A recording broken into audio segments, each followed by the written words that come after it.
So, all right. We don't have a hero point, right? We will get to that. Yep. All right. So, last session, session 1, you all were waylaid on the road to Drellin's Ferry by a band of hobgoblins, a dozen strong. You all collectively made fairly short work of them without any grievous injury, apart from one unfortunate equine companion. After the combat, you guys learned a couple of things. Davian found the evidence of some less fortunate travelers in a nearby abandoned farmhouse. Some traders that were likely waylaid earlier in the day and met an unfortunate end. You, having left some of the hobgoblins alive, you interrogated them, and you found a holy symbol on one of them that I think Runar and Redrick discovered belonged to Moloch, the demon lord. The demon lord, one of the generals of hell. And he's famous. Devil Lord. Oh, Devil Lord. It Sorry. he's basically the Devil Lord that's most willing to make, like, one of the most active ones, right? Yes, he's well known for answering people's prayers, so to speak, their requests. You want to make a deal? Want to buy some death sticks? What do you sell? Oh, your soul. Okay, cool. Very literally. After burying the unfortunate travelers that came before you and sort of moving the hobgoblins out of the trail, you continued to Drellin's Ferry and arrived there around dusk to find that the entrance to town was guarded by 4 of the town guard. Distrustful at first, they warmed to you after discovering the sort of bleak business that you just completed at the edge of town. And when asked about Serana, they informed you that not only that she is the head of the town guard, but they also directed you to where she can be found. Everyone will start with a hero point at the beginning of the session. I will award 1 extra hero point to Davian for extremely effective use of a fireball, and for rolling with the punches, so to speak, when his mount turned to ash. Rip. Any nominations apart from Davian for last session? Nominate Rex for crit killing the first enemy on literally the first attack. I mean, you don't get much more heroic than that. That was a reward in and of itself. If we're being honest. I'll accept that. I think that sounds good to me. That sounds good to me. So, Well, thank you. it is dusk. The sun having dipped below the horizon, although it is still bright enough to navigate the town by. You stand before these 4 dusty and tired-looking town guard. They've just explained to you that if you travel straight on the path that you're currently on, basically straight west, without making any turns, that when you arrive at the river, the large stone building, the largest building in town, will be the guard outpost where you'll find Serana. And with that, they ask if there's anything else, any other questions you have, and give you free reign to enter the town. Yeah, I would want to ask them, what sort of fortifications or preparations do you have in place for the potential hobgoblins? The one we interrogated told us they were part of a scouting party, and scouting party means an advanced party for an army, or at least a war band. He looks at you questioningly.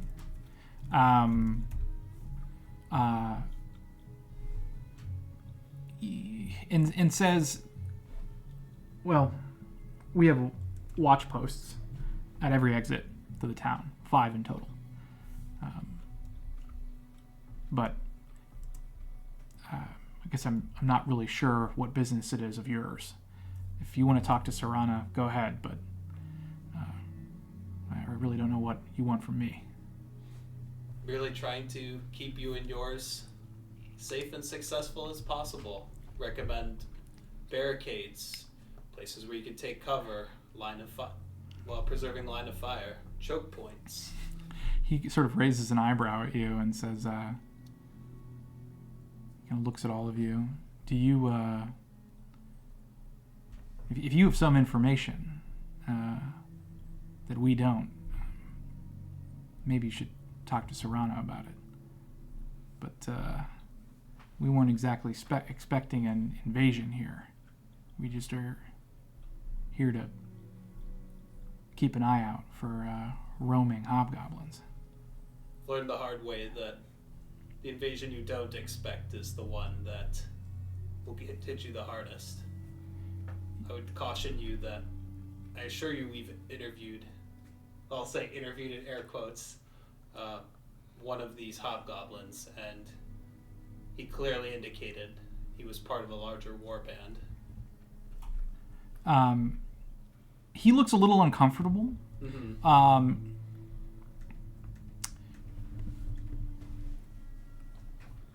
I think for the rest of the party here, this just is not something that happens. Mm-hmm. So it's intuitive to all of you that the guard is sort of like a little bit not convinced. This is a cultural difference. Yeah. Well, it's not just a cultural difference. Yeah. It's just like I'm saying, like, you don't have there aren't roaming bands of hobgoblins Right. that attack the Vale. It just doesn't happen. Right, because it's very normal to me, something like this, and like I said, I learned the hard way about it. But Yeah, the guard basically, you get the feeling the guard kind of sees you as a bit of a alarmist and an outsider, and maybe just confused about what's going on. So I'll Rex will put his arm around Runar and just say, "All right, gentlemen, we'll talk to Serana about this. Keep your eyes open." And as we're leaving, I'll just say, barricades, line of fire, choke points, cover. Just those 4 words, and then I'll walk away. You leave them clearly sort of perturbed as you go. They don't seem to be very comfortable anymore after you left them. Is this town walled at all? Absolutely not. I didn't think so. Based on the area. I think you'd know, given your character history, that there is only one walled town in the entire Vale, at least in the Vale proper, and that is Brindle. Mm-hmm. There are no other walled locations. Because that's the only remaining fortress city, and not really a fortress city. It's the only place that has a proper fort, other than, was it Douth? No. The only other walls basically anywhere in the Vale is all the way on the eastern side in Denevar. Oh, okay. It's barely even the Vale anymore. It's right on the border. Denevar is a very large city, very well fortified. But Denevar and Brindle are both alien to actually using their walls. Yeah. Like, it hasn't happened in hundreds of years Yeah. that they've seen combat. So yeah, Drellin's Ferry absolutely is just it's a trading village. But you proceed past this little guard post and head into town. Do you follow the guard's directions, or is there something else you want to do in town? I mean, personally, that's my plan. Like, even They when have to deliver the package too. when like he pulls aside, talk to the guards, I would like to just keep going. All right. Well, Yeah, I think I'd probably try and finish delivering the package as well. Well, you continue into town past. There's some orchards and farmland that basically abuts the town directly. We're on the left-hand side of the map or the right-hand side? Right-hand side. Right side. Yeah. So Right from the east. The map that I shared with you is the top of the map is north, and Drellin's Ferry basically forms the westernmost point of the Vale as it abuts the Elser River. So you would have come, if you're looking at the map, you would have come from the southeastern entry point there, Okay. between the farmland and that little orchard just to the north. As you continue into town, you basically find it's a village. It's small, but likely due to its location on the Dawnway, it is surprisingly wealthy in its appointment. You walk past some simple but sturdy houses. Some of them look like farmhouses. Some of them look like larger family homes that might house one or two families. As you get toward the center green of town, which looks like, based on the sort of torn up grass and mud there, it looks like it's where folks do a lot of trading. You see there's a large manor house that abuts the green, and you see you start to see some larger buildings. One as that you pass on your left as you continue toward the river is clearly a now closed in the evening, some sort of sundries store, general goods. You pass a rather lively inn. The sign on its front door is called the Old Bridge. You continue past a what looks like a small stone tower, perhaps some sort of armory, and then the building that the guard described is unmistakable. It's quite clear right away that it's a very old building, and probably dwarf built. It looks like it was built right from the road itself. All the stones are of dwarven make. It's extremely large and sturdy. And based on the now washed away bridge where you can see the piers coming out of the river, this was probably some sort of toll house for the bridge that used to stand across the river. But now it is sort of this big, ominous edifice of stone, sort of dwarfing all the other buildings in the area. And there are multiple entrances, but one is quite clearly sort of the front entrance. It has a brazier that's lit, and there's a guard standing outside the door. What would you guys like to do? The guard's outside the door of the toll house. That's right. As we approach, I'm just going to call to the guard and say, hey, is this where we can find Serana? We've got a package for delivery. He raises an eyebrow, but very businesslike. He asks you to wait a moment and disappears inside. Sure thing. After less than a minute, he returns and motions for you all to enter. Is there a place for me to like hitch up Felru, or is it? If not, Bring the ram. If not, I think he can be trusted to just chill. But There isn't, although the guard quite bravely says, would you like me to take your mount to the stables? where are the stables? He says they're nearby. He kind of gives you directions. If you're looking at the map there, it is number 12 on the map. So Okay. not far at Makes all. sense Just on the map. just south of where you all are I at. don't have a map in game. Okay. Actually, from where you're standing, he can probably point to it. So And- 13 is the building where Serana is in. No, you were at 8. Oh, okay. So he points to the south, and you can see the building that he's pointing at. Okay. Yeah, sure. Well, he gives your mount a wide berth, eyeing the giant curling horns. But true to his word, he leads it to the stable for you. Take good care of him. His name's Felru. And if he's missing, what's her name? He just hurries away. That's just a little trick. So he beckoned us to come inside and left. Yes, and you quickly find out why, because as you kind of look in, there is it's like a big open room with doors that with passageways that kind of lead out in a bunch of other directions. But there are 4 guards in here and 1 woman seated at a desk in the far corner. So you immediately see who you assume is Serana as soon as you enter.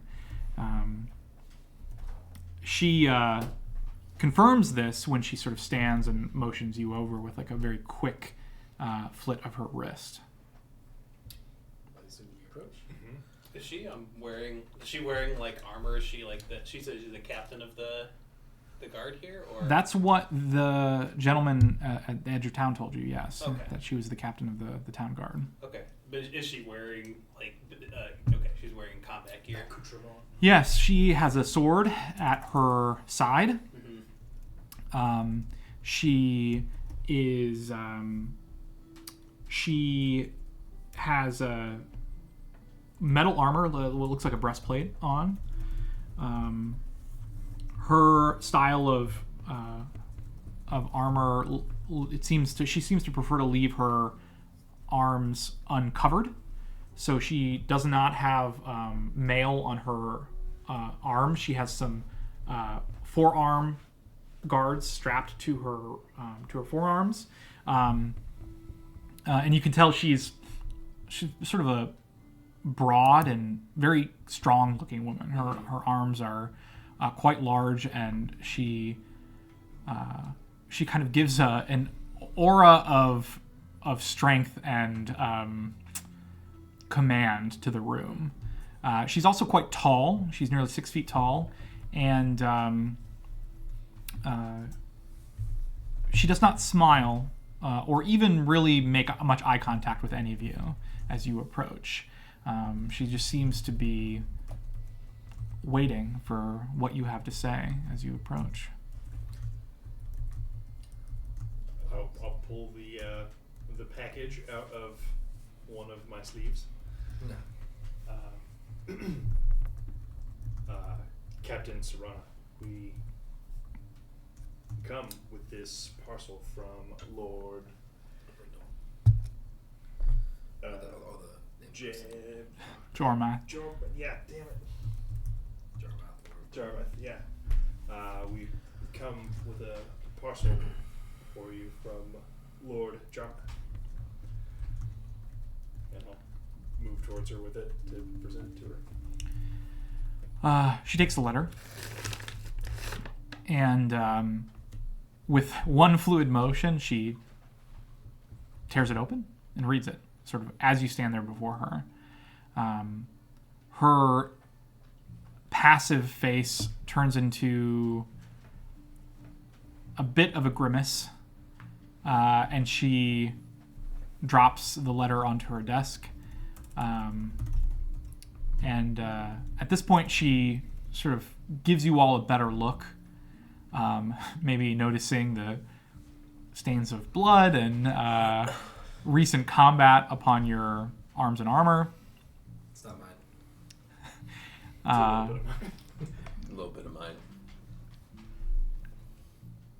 She pauses for a moment and says, "Where are you staying?" Haven't decided yet, but we passed by that old bridge place. Is that a good spot? You've come a long way. Tell them I sent you. They'll give you rooms. Sure. How much for lunch? That one's like a gift to go in the mouth. Did Does she open the package while we're here? yeah, so the package is just a letter. Yeah. Oh, it was okay. Yeah, Sorry. yeah. And so yeah, she opens it right in front of Turned you. into like a package. That is completely unreasonable. Yeah. No, it delivers There's those. a letter. You saw combat on your way here? Attacked by a contingent of hobgoblins that were set up on the road. Seems like things are busy around here right now. Yes, you could say that. What was the word you use? Interviewed one of the hobgoblins, and while he was a member of a scouting party, and we got the impression there's a whole lot more where they come from.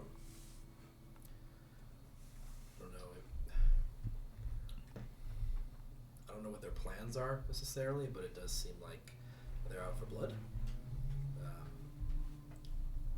The hobgoblin ensured that we would all die, and I believe he said, "Your day is coming. The Red Hand will destroy you all." So, if you're wondering, I think we do kind of know what their intentions are. I was looking for the name of the person you mentioned. Goth. Besides Mohawk. Goth, Carclin, or Goth. Moloch. Starts with a C. The lieutenant of Goth, yeah. Karkalin sent the goblins. Yeah, Karkalin was like their direct lieutenant, but it sounds like Koth is the general. Is it Koth or Goth? With a K. Yes. K sound. Planeswalker. Mistaken herd. She sits down, sort of crosses her fingers as she puts her elbows on her desk, and looks at you for a long time. She lets the silence sort of fill the room. Clearly contemplative. I like to use Aura Sight while she's sitting there. So You're inside. How did you see it? it's just I just need to stare at her for a minute. That I understand her current apparent attitude, her current apparent emotional state, general assessment of physical or health conditions and afflictions, and if they try to deceive me, that I can identify that, but it would require occultism. Okay. Be like, So what do you want to know? I'm just like, I want to, as she's appraising us, I want to understand For a minute. is she distressed right now? Yes, she's absolutely distressed, although she's hiding it well.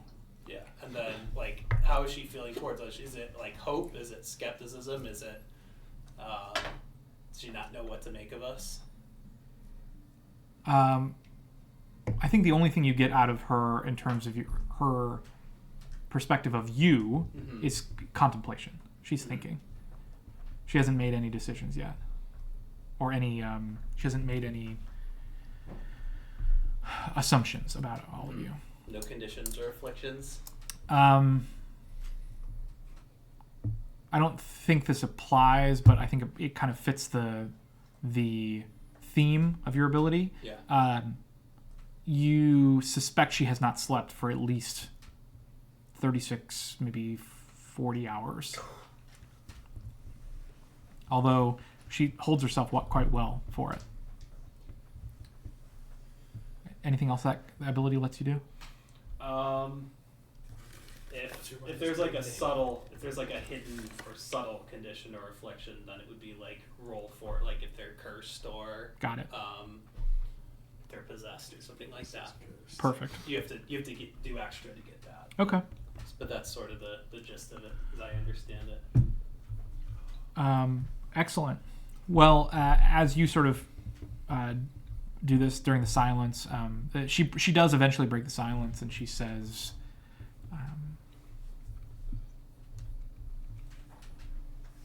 "Enjoy your evening at the inn."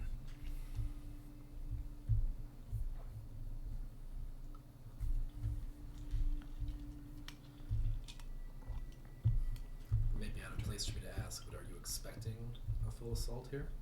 It is out of place for you to ask. All right. I leave. So before we leave, I'll say to her, it's not realize there's much preparation to do, but you should get some sleep. It's been a little too long, not healthy for your body. You see her eyebrow twitch. You can't tell whether out of frustration or out of exhaustion or annoyance or surprise, but it clearly twitches, and she doesn't say anything. I'll tell you what I told the guards before: barricades, choke points, line of fire. All right. Take it I seriously. was walking away, but they started doing Go this grab again. him. Yeah, it's like while I don't know her exact demeanor or like everything going on, I can read the room and see she's like, "Please leave." And I'm like, Runar, let the woman do her job. He'll just shrug and walk away. This one? I mean, after we're out, I'll be like, I mean, he knows what he's talking about. It's just she clearly didn't want to hear it right now. And if you're wondering, in the woods. Just because people don't want to hear the truth doesn't mean you shouldn't give it to them. Someone who seems rather insightful, you are not good at reading a room. Did you notice she hadn't slept for 36 to 40 hours? Yes. Fair enough. I'll raise an eyebrow. Do I need to check to know if he's lying? Because it sure doesn't seem truthful to me. Yeah, it depends on whether you're actually trying to deceive your colleagues, I suppose. I'll just raise an eyebrow at him and... I don't even know. It's like it was half sarcastic and half not. It's like, when someone looks exhausted, they look exhausted too. But She was hiding it quite well, but well, you guys. I only thought she had not slept for 26 hours, maybe. Completely within the realm of reason. Of course. You guys find yourself at the edge of the sort of central green of Drellin's Ferry. It's rapidly the light is rapidly disappearing. Even from here, you can hear the din coming from the nearby tavern and inn. But what would you like to do? Get some real food. You want to get rid of these bows Oh, yeah, they are heavy, aren't they? if they're still open. Might as well try. So we'll swing by the stone tower building that struck us as looking like an armory, if they are open still. You see that there is a large wooden door there's no one there in front of it. There's no signage as far as you can tell, and Oh wait, you said armory. I heard like blacksmith. Oh, so like not I just see. an armory building. Never mind. Yeah, you can hold till tomorrow then. It's fine. you suspect at this point there's probably not much open apart from the taverns. You do see a couple people walking about in the town, but it's pretty quiet, and And the only real sounds you hear are coming from the nearby Old Bridge Inn. To the old bridge. The bridge. Well, you... If I didn't do it before, I will recall Evan, and they will land on my arm and once again resume their tattooed form. Perfect. Well, you head to the Old Bridge Inn, and you find it lively. You see what looks like perhaps half a dozen halflings tending bar, delivering food to tables, taking orders, refilling drinks, to a fairly full little tavern. A lot of people eating right now this time of day, even more people drinking, and you see one table quite raucously playing cards in the corner. It looks to be some money at stake. Yeah, what would you like to do? What kind of card game? Is it a hero card game? It looks like Three Dragon Ante, which is like the common sort of. It's like sort of a poker-like game. Fair enough.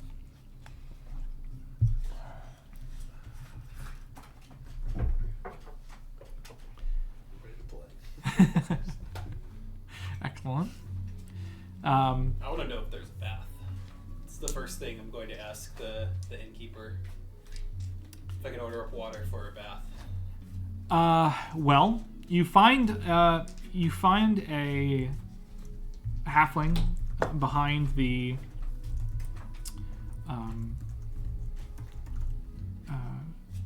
bar, and she says, "Well, do you want a room?" There's an order to these things. We Well, come. means- Captain Serrana bid us come here, and she said that you would have accommodations for us this evening.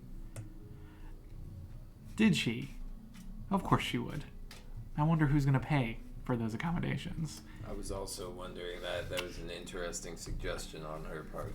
The halfling, who looks like a middle-aged man, like really dramatically rolls his eyes, and says, and sort of shrugs and gives you 2 keys and sort of directs you to 2 well-appointed rooms that you can use for the evening. And he nods to you and says, "We'll drop some water for you." Thank you. Anything else you all need? Your name? Kellen. Do you own this place, or just working? My family does, yes. Nice place, Kelly. I assume. I cannot describe it, but I assume it's a nice place. Yeah, it's pretty nice. You notice, you notice it's busy. You also notice that the clientele does not appear to be local. At least not a lot of them appear to be local. Most of them look to be travelers or maybe merchants. They don't strike you as farmers or folks that are actually working here in town. But yeah, it looks nice. It looks comfortable. And the smells you're getting from the food and beer seem to be good ones. So yeah, you can't complain. But Kellen says, "Well, listen, let's draw up this bill as much as we can. If it's on Serrano, what would you guys like?" Ice cold water. I'll Okay, we'll see what we can do. Does anyone want something worth Please. gold? Beer, ale, whatever you got. definitely food and a round of pints. He hollers. It's perhaps one of his cousins or children. Hard for you to tell unless you've been around halflings a lot. It's quite difficult to tell how old they might be, but to bring you food and drink, and you notice he maybe overdoes it a little bit. You all find yourself with platters of meat and cheese, fresh bread, some soup, and he doesn't even ask. He delivers 2 pints of ale for all of you. I love it. And as everything's delivered to the table, you can see him smirking from the bar. And he'll yell at you, anything else you need, just let me know. That sure sounds like a PubSec project. The food is excellent. The beer's not bad. And you find you can relax a little bit here in the tavern. Anything you want to do while you're here, apart from sort of just recuperate a little bit? You're welcome to sort of retire for a bath anytime you want. You've got the keys, and you noticed Kellen sends someone up to sort of get your water ready right when you asked for it. So,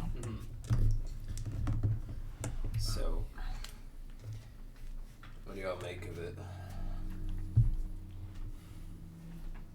I don't like it. I think a storm's coming. She knows more than we do, and that bothers me. Well, she knows more than some of us do. She is responsible for the defense of this town, and she doesn't know who we are. I mean, bandits are one thing, but what we ran into... It's a whole different thing. Organized, hierarchical. Too much like a military. Rudy, are they going to attack tonight? Wouldn't surprise me. But you're not. Don't you just know stuff? It's not everything. Well, how's that any good? Should I explain to you how the future works? Yeah, that'd be great. Very well. So, imagine the past. Every event that's occurred in the past. The future is far more complex. So, imagine there are 1,000, 1,000,000 events that happened in the past, if you can count that high. The future, the past is a line. The future is infinitely branching. Even if the past is infinite, the future is uncountably infinite. So you're just guessing like the rest of us. It's probabilistic. Educated guesses. Correct. Okay. Does this mean anything to Redrick? Most of the insult is what he got out of that. I mean, Roderick's intelligence is 10. It's like it's not. So if you asked any questions, I would have gone into combinatorics and probability theory on you and how the future folds on itself. With that response, I'm gonna start like Well, as these two talk about the infinite paths toward your destiny, what do the rest of you do? Oh, yes, yeah. I'll stop if he doesn't seem interested. If he doesn't press any further, I just stop. I don't.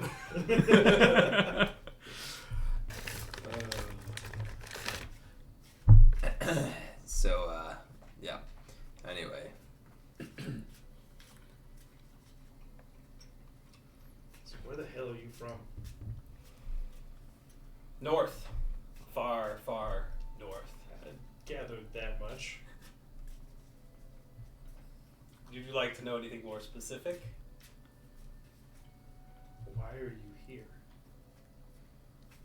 He sort of like contemplates like how much should it's like how much should I tell you?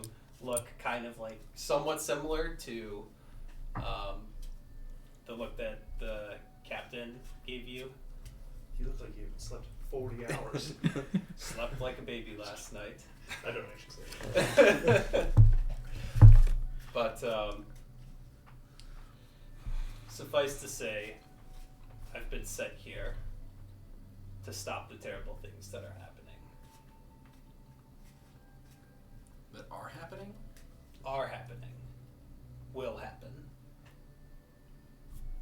For sure gonna happen. Yes. Never mind. It's And kind they of just sent you. It's easier to kind of just nod sometimes. It's Like just accept it. Don't think too deep on it. I can do neither. Except nor think deep. Mm-hmm. I suppose that's an option as well, but albeit a much more frustrating one. I mean, I'll take it at face value when it becomes clear something's going on. Yeah, true. There's definitely been nothing to prove anything's going on. I guess the holy person went to the monastery.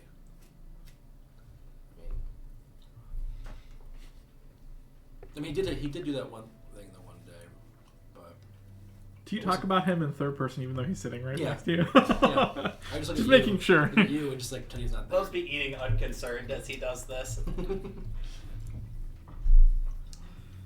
Well, it's your loss. I mean, I don't believe it when things happen. Time will tell. Just right now, I'm worried about these friggin' hobgoblins. Surrounds the town as anything. People of town seem unconcerned, which probably means they're just entirely uninformed. Mm-hmm. And Ignorance is a blessed shield. I mean, at least keeps it from turning into a panic. you're not wrong, but it'll turn into a panic if they arrive anyway. Ignorance is Not a blessed shield until you need to stop a sword.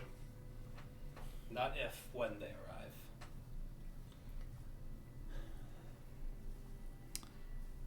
Kellen shows up in the middle of your conversation, asks if you need anything else from him.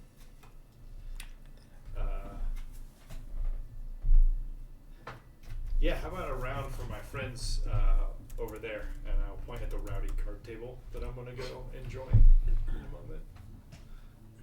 a moment. He grins and says, "Oh, I can do that. You all wouldn't be interested in a game yourselves, would you?" And he sort of I was going to go join. Produces a deck of cards. Oh my god, that's so crazy. I think I'm out, personally. I don't have enough gold to be throwing some away. I mean, sure, why not? I'm just going to spectate. Well, he makes sure the drinks are your drinks continue to flow, both for your table and for the other one.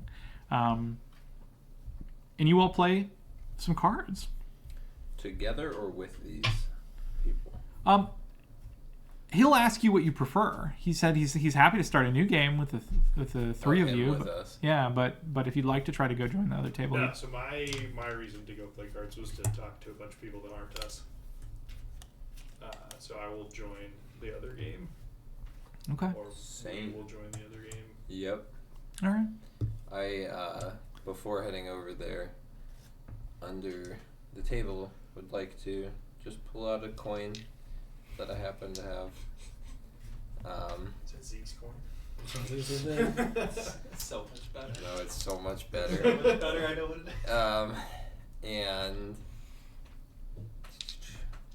a little piece of it, like, what does the currency kind of look like? Just, you give me any kind of vague description of what our, like, currency of coins would have in terms of, like, details. You know, like, we have faces on our coins. Does this have any sort of design or anything like that on it? Yeah, so one side of the coins has a mountain range Yep. engraved on it. Yep. And the other side has sort of a stylized depiction of what you would know is like an old Restolorian symbol for the old city before it fell. Mm-hmm. It looks a little bit like a sun, it's like a circular symbol. Okay. So, let's say, so there's a mountain on one side. Mm-hmm. I like rub the coin and pull the little piece out of the like a little piece out of the top of the mountain. So it's a coin. It looks like just like the currency would. Okay. Except for a small piece of it comes out, and I put it into my pocket. It's like chipped almost. It's like it looks like a chipped coin now. Okay. Sure. And it's the this particular item is in my character sheet. Okay. If you need a reference to what this does. Okay. But it just looks like an ordinary coin. So, Runar will ask you, so how badly do you want to win? I mean, of course I want to win.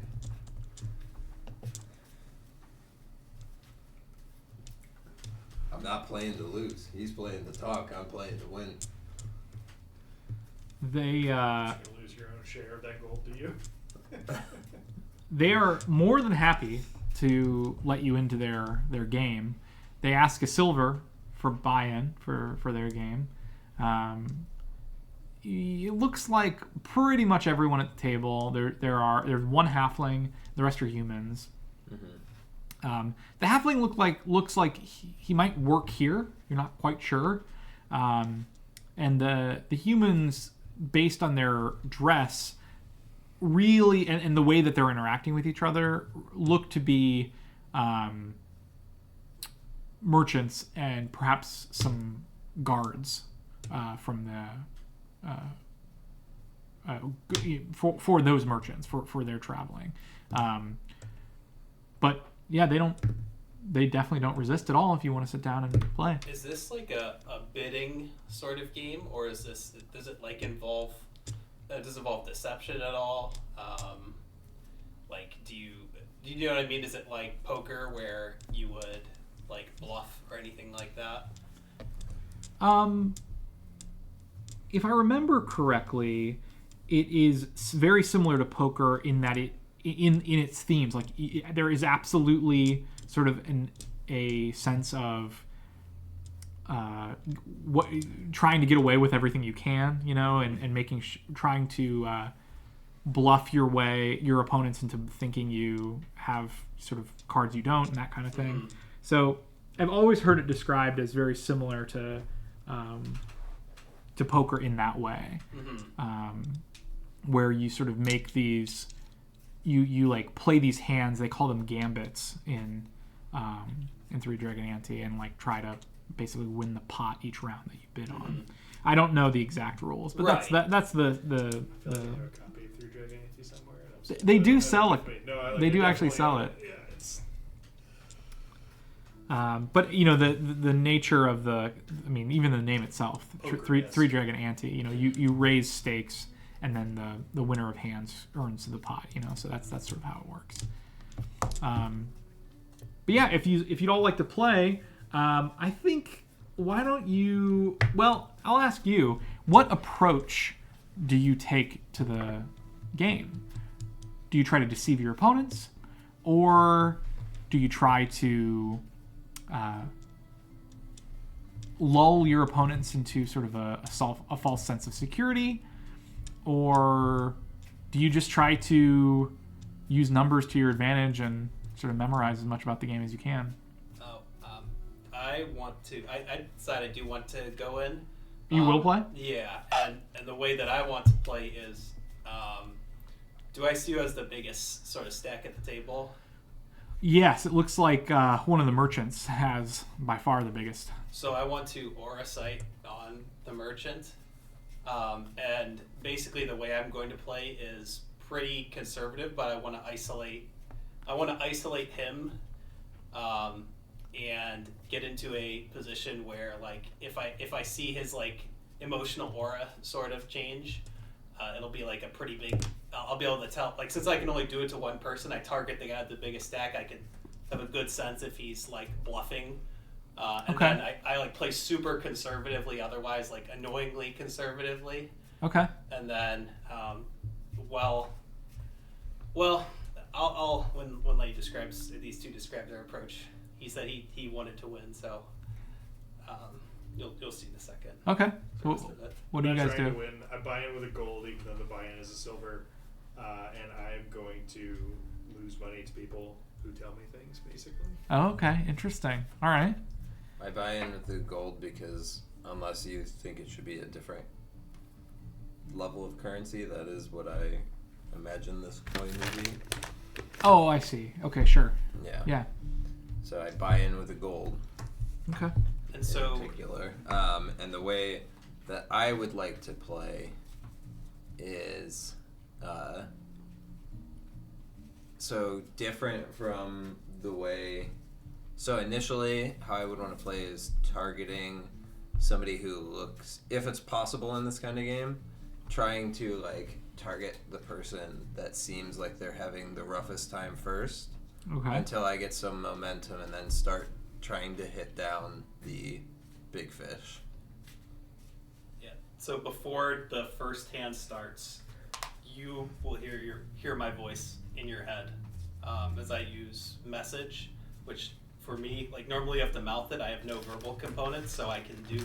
He can't talk. He can't like think back to me. Okay. But he can hear in his head, or it sounds like it's coming into his head. There are no components to the spell at all? For psychics, you replace verbal components with mental components. Okay. Normally, you have to mouth. So it. mental is the only... okay, cool. Yeah. So let me just double check that. I'm like 90% sure it's normally only verbal. So it's mental, verbal. Oh, it's mental because of my psychic. But normally it's auditory and subtle. But I replace any verbal components with mental components. So I can talk to him without anybody else knowing that I'm talking to him. And so basically what I want to do with him is coordinate. I'm going to tell him, like, if I have a great hand, I'm going to tell him that I have a great hand and he should not play it. And I'm also going to, like, assuming, like, knowing what's in my hand would really help his odds, right? Okay. So I also am going to tell him that. And if he gets into a pot with the guy that I'm aura sighting, I'm also going to feed him information about whether, like, this guy's definitely bluffing. I see. So I'm cheating pretty hard. Okay. All right. Why don't you roll me an occultism check? And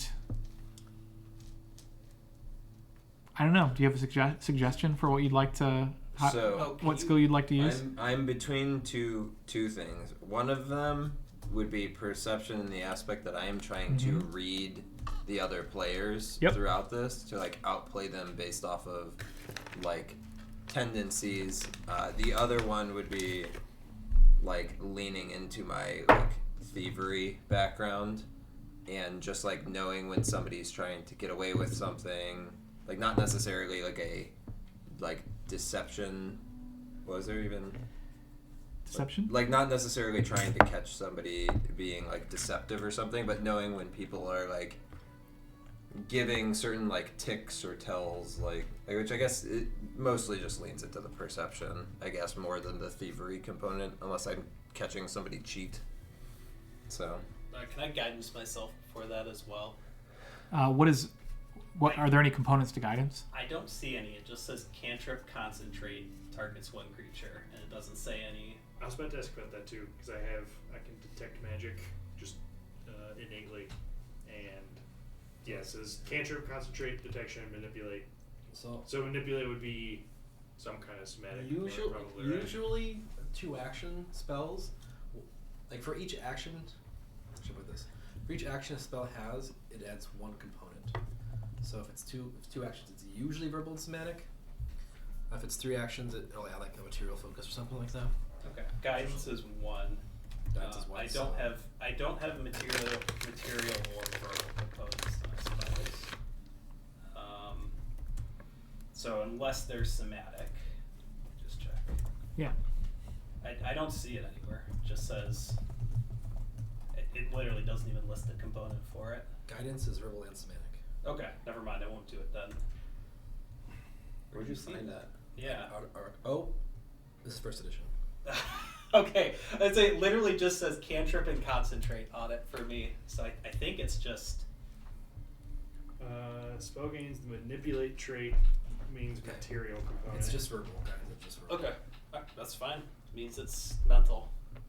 Yeah, then yes. Okay, so I got 8 plus 15, 23. Okay. My occultism check. Okay. I'm fine if you want to use perception. And can I aid him with this, basically? Hero point. Hero point, yeah, actually I have an extra on you. That is what I was assuming you were Oh, okay, doing. cool. Yes. So that's a success. What? Oh, yours. Mine is. I'm hero that pointing, by doesn't- the way. I rolled a 1. I'm not show rolling up a 1. on the- Okay. Yeah. Yeah. I thought I was about to double 1, That's man. a- I love how Oh, lose my nice. mind. I wasn't sure your ranges. 21. Okay. No. And Plus 1. Davian, 22. 22 total. Davian, What am I rolling? well, I wanted to know what you're not trying to win. You're trying to get information. What do you want to know? What kind of things are you looking for? Are you fishing for as you play? Ask if any of the people that are clearly from out of town, have heard anything. I'd probably be like, yeah, no, we ran into hobgoblins today. If any of you heard of anything like that going on, just get a sense of general recent events locally.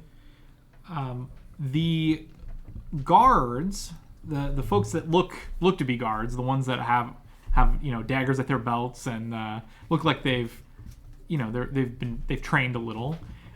They don't look pleased with that line of questioning, but they don't take offense. You can see them clam up a little bit.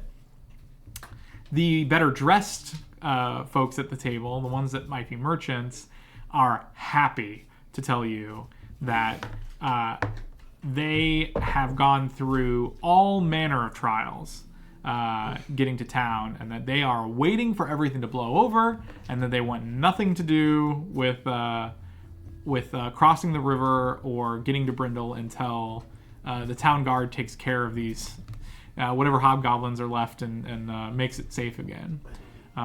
It seems like one of these gentlemen you're playing with has been here, basically living at the inn for the last 3 or 4 days.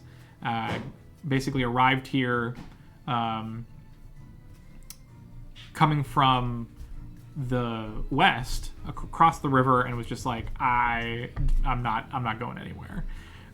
So there's a lot of paranoia, it seems, a lot of stress around traveling. You're trying to go west, trying to cross the river. No, he actually came from the west. From the west. And he has a lot of stories for you. Seeing goblins, hobgoblins, getting chased, getting arrows fired at them. You're not totally sure how much of it is 100% real, but the fear is definitely real. The paranoia is definitely real, and he says he's done until they clear this problem up. He's gonna stay right where he is.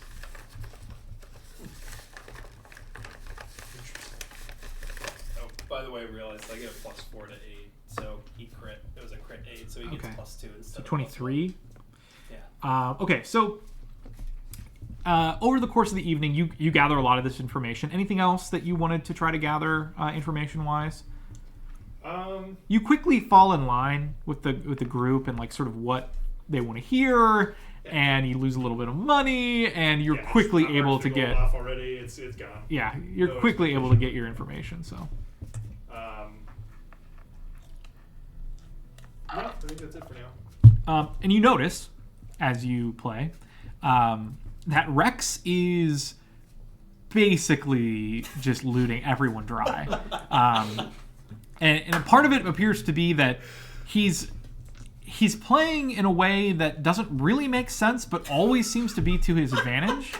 And the other thing that you notice quite quickly is that the other players at the table are just god-awful. They are really bad at this game.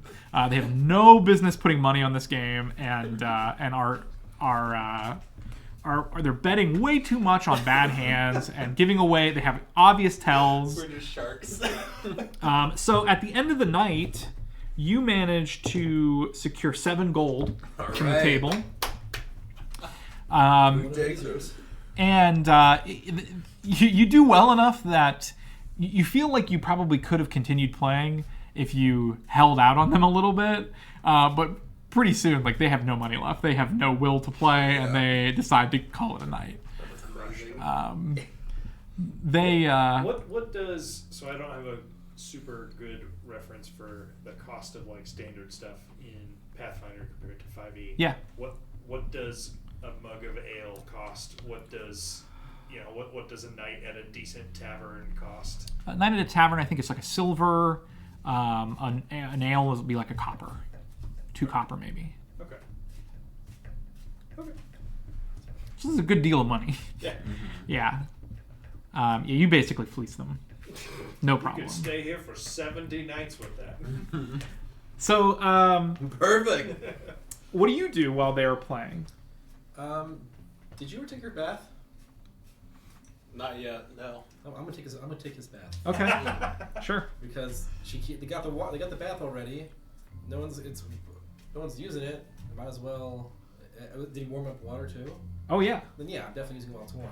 So you find that the rooms are pretty well appointed. You suspect this is probably more than a silver a night, based on how nice it is. It looks like maybe every room has a tub in the corner. The height of luxury. The halflings make short work of bringing hot water and filling the tub for you. And each room has 2 beds. And they look to be feather beds, too. They look to be nice. So, yeah, you clean up. And eventually, I assume the rest of the group comes up, too, after you guys are done taking everybody else's money. Yeah, I imagine it doesn't last too long because we're just sort of wiping them. I let it last long enough. If you made it clear that you wanted to talk to them, I let it go long enough that he gets to talk. And once it seems like things are slowing down, it's like that's when basically what I described. I go like dagger to throat and just start like taking all their money. Yeah, just nuking them basically. Yeah, they didn't stand a chance. Okay, perfect. They do kind of. They're a little drunk and they retire grumpily. I will end it though after we beat them by saying another round for these gentlemen. Well, they don't think twice. They have their nightcap and they go to bed. And you guys retire as well. You find the rooms well appointed. Are you 2 taking a room and the 2 of you taking a room, or Presumably. okay? That's fine. It will not make a difference to Rex. You want to room with me? It will not make a difference to Rex. We have traveled on the road before. We're not enemies. That's true. I will also like to, presuming that my bath doesn't take quite as long as their game does, just go to the stables and check, so that I kind of have an idea of what the situation is there and where to find Felru. And also like, how are they keeping him? Well, you actually at first don't see him in the stables, and it raises your internal alarm a little bit. And then you realize that they've opted, instead of keeping him in an actual like stall in the stable, they've just let him roam in the small fenced-in area attached to the stables, and they've taken all the other horses out of that area and put them in the covered area, and they've kind of not that freaky, guys. Calm down. Well, if you go looking, you notice quite quickly that it would have been difficult to fit him in some of these narrow stalls. They're not also, very spacious. But so. they also call the other horses out of the other area he's in. He's not. All right. Weirdos. There is a stable keeper there, sort of brushing horses as you arrive. If you want to talk to him, you can, but he doesn't say anything to you. Okay. I don't necessarily want to talk to him if I can find Felru, which I clearly can. Is there any reason... Oh, okay. I also wanted to ask this as well. I added a signal whistle to my inventory thing from equipment, just standard equipment, not magical or anything. Is it reasonable that I could blow the whistle and have Felru come to me if he hears it? Or is that unreasonable? I think you would need some sort of training specifically to do that. Okay, well. I think there's I'm sure there's something like in the rules that would let you do that. Okay. And it might overlap. I don't know what your abilities with Felleru are. Like, that might overlap with some other command you can already do. I'm not sure. I mean, I can command an animal to come to me, but it needs to be able to hear me or see me. Okay. Right? So my thought was, if it can hear me via the signal whistle, assuming that I've trained it to come to the source of the sound, and when I blow the whistle a certain way, that would be sort of a commanding animal. But I'll look into it to see if I can think of something more specific. I think that's reasonable. I don't know, especially in areas where you're not, where both of you are not familiar. It might not be like an instant thing. Sure. They might have to kind of take a couple rounds to find you. Yeah. And I don't think they would, unless you specifically did some training for this, I don't think they would like escape a pen or something to get to you. Yeah. No. But yeah, I don't think it's unreasonable that you would train them to do that. It would be cool if we had trained for them to escape a pen, but no, I don't think three of them that would have done that. But I do think I would have tried, because I feel like when working with this mount and traveling, there are plenty of times where I need to dismount, and I don't want to leave them, Felleru, tied up again to a tree somewhere where they could just be attacked and taken or killed. I want to leave them free so they can survive and get out.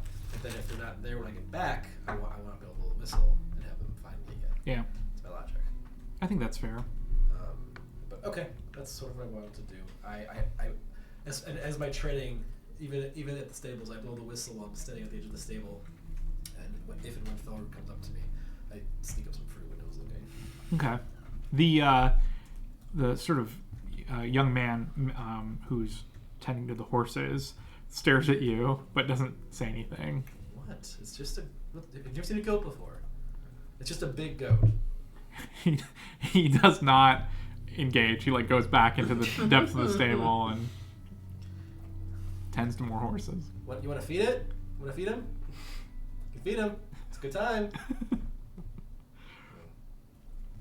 He'll grow on you. All right, I'll back to the end.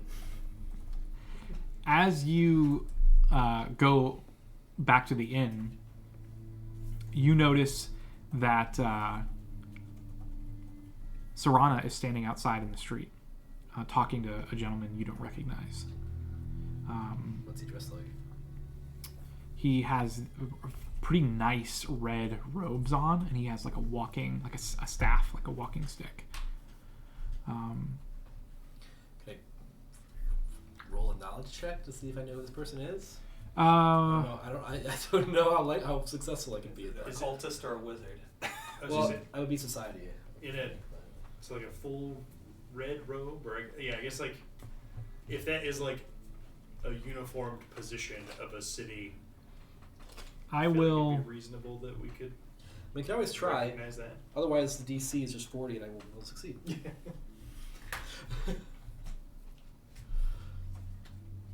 I will.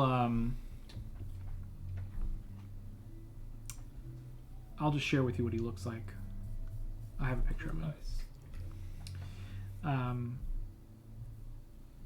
You see them before they see you. Is there anything you want to do? Do they look like they're talking in the middle of the street, or are they off in some corner trying to be quiet? No. So they are the middle of the town is sort of set up like you know how like Tremont has like a big central park, Yeah. and then there are streets around it. Yeah. And then there's like a bar, there's like, there are bars. Yeah, exactly. So that's exactly what this is like. So they are just in the street talking. Okay. And so it's basically in the open. There are no corners for them to hide. They're just talking to one another. They aren't being very loud, though. They're sort of speaking to each other in hushed voices. I will approach visibly and just stand at a respectable distance. Where like I know who he is. Where like I probably can't. His name isn't. Mm-hmm. I probably can't hear them, but I'll try to. They stop as the man in the red notices you. and sort of makes eye contact with Serana. She turns and to see you, and she immediately approaches you. I sort of like some surprise. Sorry, I didn't mean to interrupt. I didn't want to have a word, but the gentleman in red reaches a hand out, in offering. I get to shake your hand. Do I know you? I'll shake my hand. He. Oh, it says his name right there. He says, and that's why I didn't obscure it, because he says, Noro Wiston, at your service. I am the sort of leader of our town council. I was hoping to speak to you and your colleagues. Are they inside? Yeah, they are. When I left them, they were mid-game, but they may be done by now. And I'm sorry, you are? My name is Redrick. The gentleman is well-spoken, confident. He sort of stands very pitch perfect in his sort of posture. His clothing is, up close you can tell, is quite fine. It's nice, high quality. You can see there's a little bit of like gold embroidery, and even his staff is quite nice. It looks a little too fancy for just a common walking stick. And Serana sort of stands next to him, unblinking, just sort of staring. But if you make eye contact, she'll nod at you. And then Noro, he says, please lead the way. I'd love to talk to all of you. Sure. I'll just lead the way. So my biggest takeaway, though, from poker conversation is there are already hobgoblins on both sides of the Elsie River.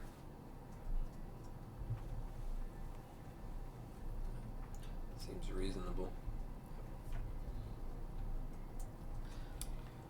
So what do you do? I'll lead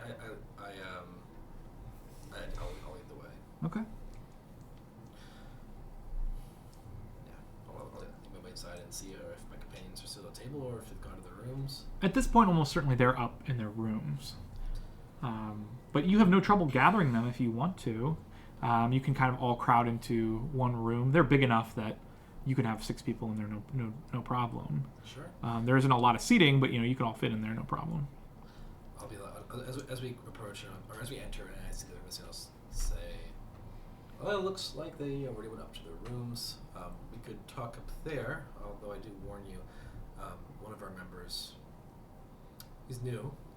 He can. Well, he sort of puts a hand on you, on your arm, and says, "I did speak to Serana already." Serrano could tell you, so clearly it's already been communicated. I apologize for him. He hasn't slept in 50 hours. I think, like me, he just worries about the people of Drellin's Ferry and what may be coming. So let's have a conversation. I'll lead upstairs, assuming that there's an upstairs, because there is, sometimes yes. some same floor. It's true. Yeah, this is or downstairs. Or downstairs. This is a big building. This might be the largest building in town, apart from the guard post. It's number 10, then, I presume. Yes, I believe this is number 10. So you basically all find yourselves in one of the rooms, and standing in the doorway, this gentleman in red who introduces himself, as the town speaker, and behind him, the woman that you just met, not even a couple hours ago. He maybe 50 years old, human. He's got kind of a salt and pepper beard, and he's kind of balding, but he holds himself quite proper. And he immediately apologizes. He says, I'm sorry to bother all of you. I've heard on good authority that you had a difficult trip. And Well, I was actually going to talk to Serrano tonight and see if I could done me a favor. Bring her to me.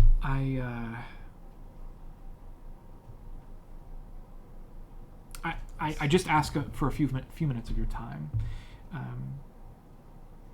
You've met our guard captain, Sarana.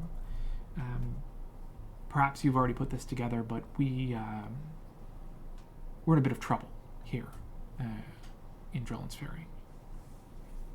And I was hoping, given what we've heard about your skill set, and he kind of makes eye contact with Sarana behind his back, that I could persuade you to help us. Our town, to put it bluntly, is under attack. Hobgoblin raiders, they've been harrying our lands for the last 72 hours or so.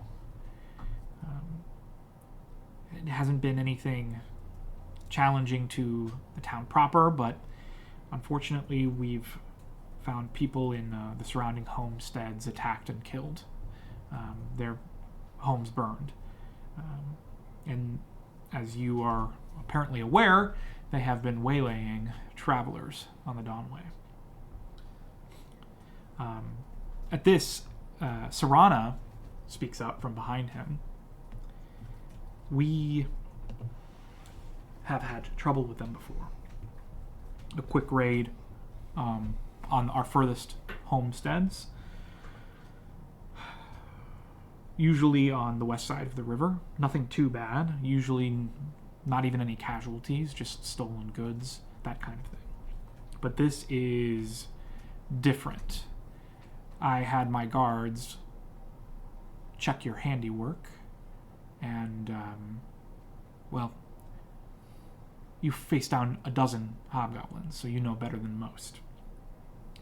It looks like a large, aggressive tribe has moved down out of the Wormsmoke Mountains, and based on these groups, I fear they may have force enough to try to take the town. Beyond the immediate threat to our homes and this town, that road, the Dawnway, is our lifeblood. If there are no travelers coming from the west and east, we might as well all pack up and leave. We will absolutely be ruined in a matter of weeks if there is no trade. We need to repel the raiders here from our town and homesteads, but we absolutely need to get that road open again. The east and the west. Most importantly, the west, because we feel that that is where the majority of them have been coming from. Do you think you can help us? I look to the rest of you. Can? Probably. I suppose it depends on what you think it's best that we do. I assume that that is why Lord Jareth dispatched us on this instead. You see Sarana's face kind of blanch. No, not exactly. It seems as though our fearless leader in Brindle had some sense of the activity of the hobgoblins near our borders, and felt it would be best if I traveled back to Brindle to better keep him safe. Hereditary lord. There are no hereditary lords here in the Vale. Good. He is not an incompetent man, just a cowardly one. Anyway,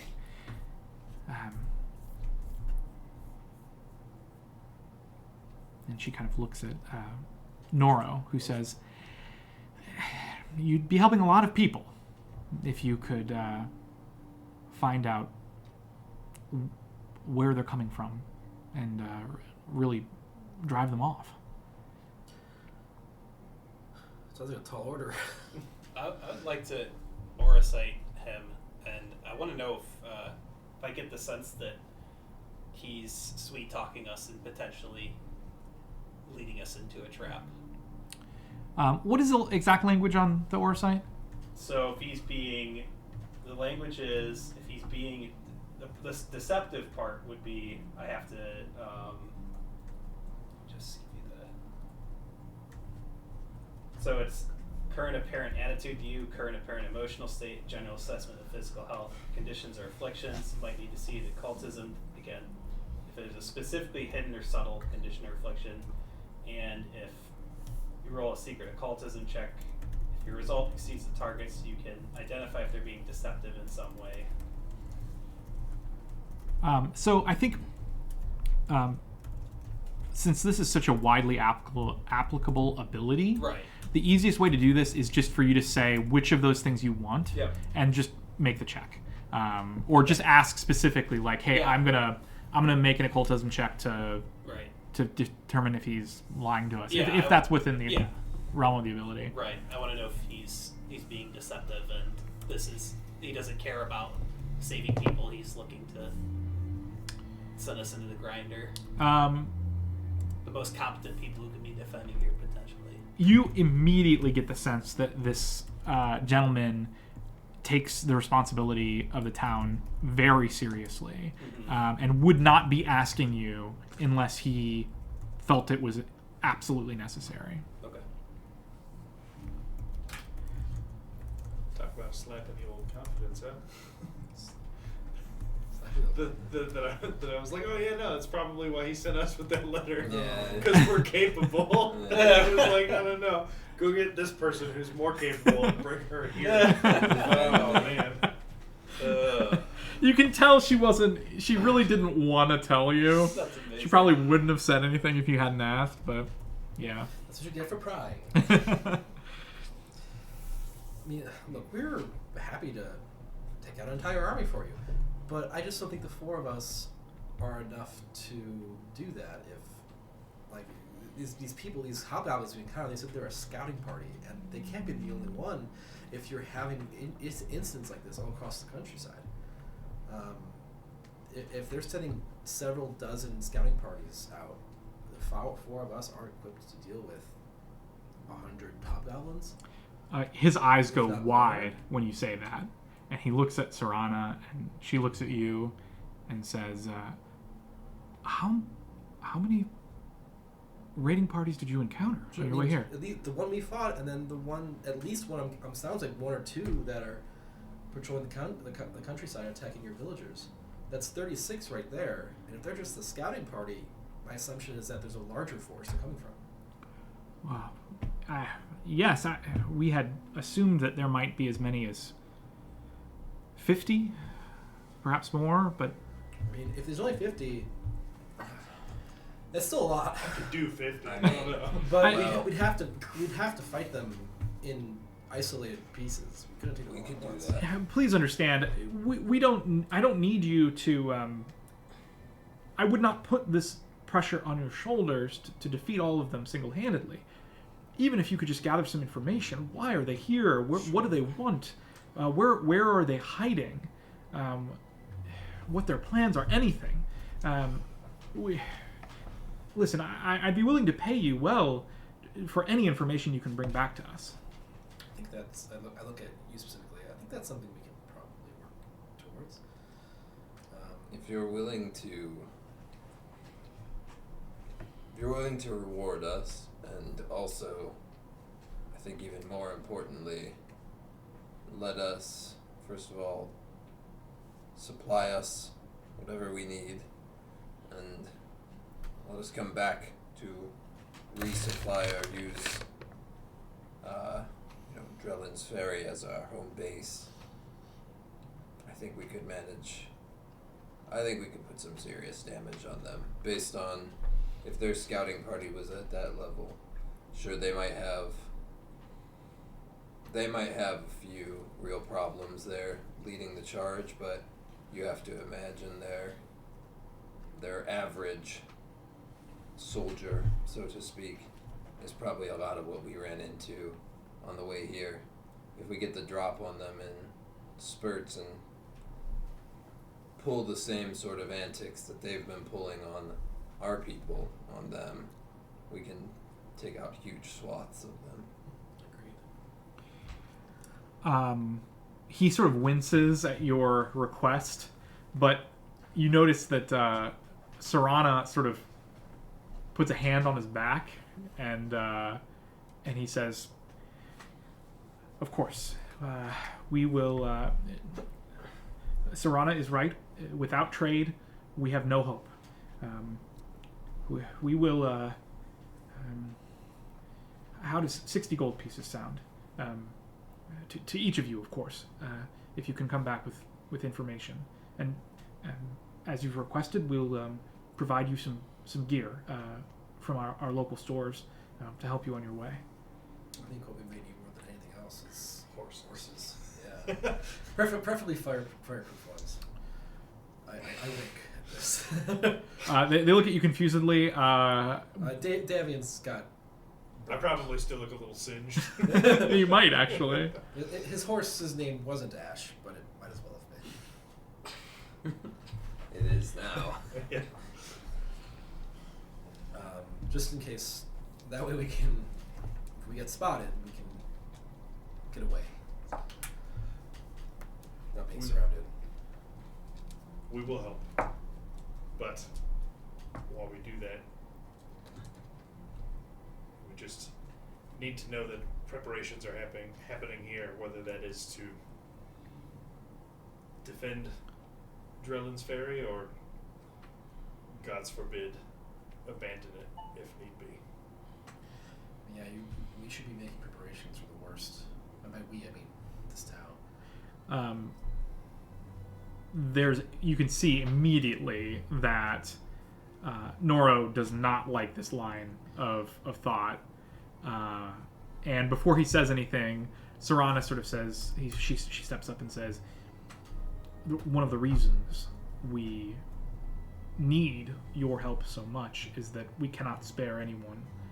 We have dedicated all of our active guard to defending the town and setting up defenses.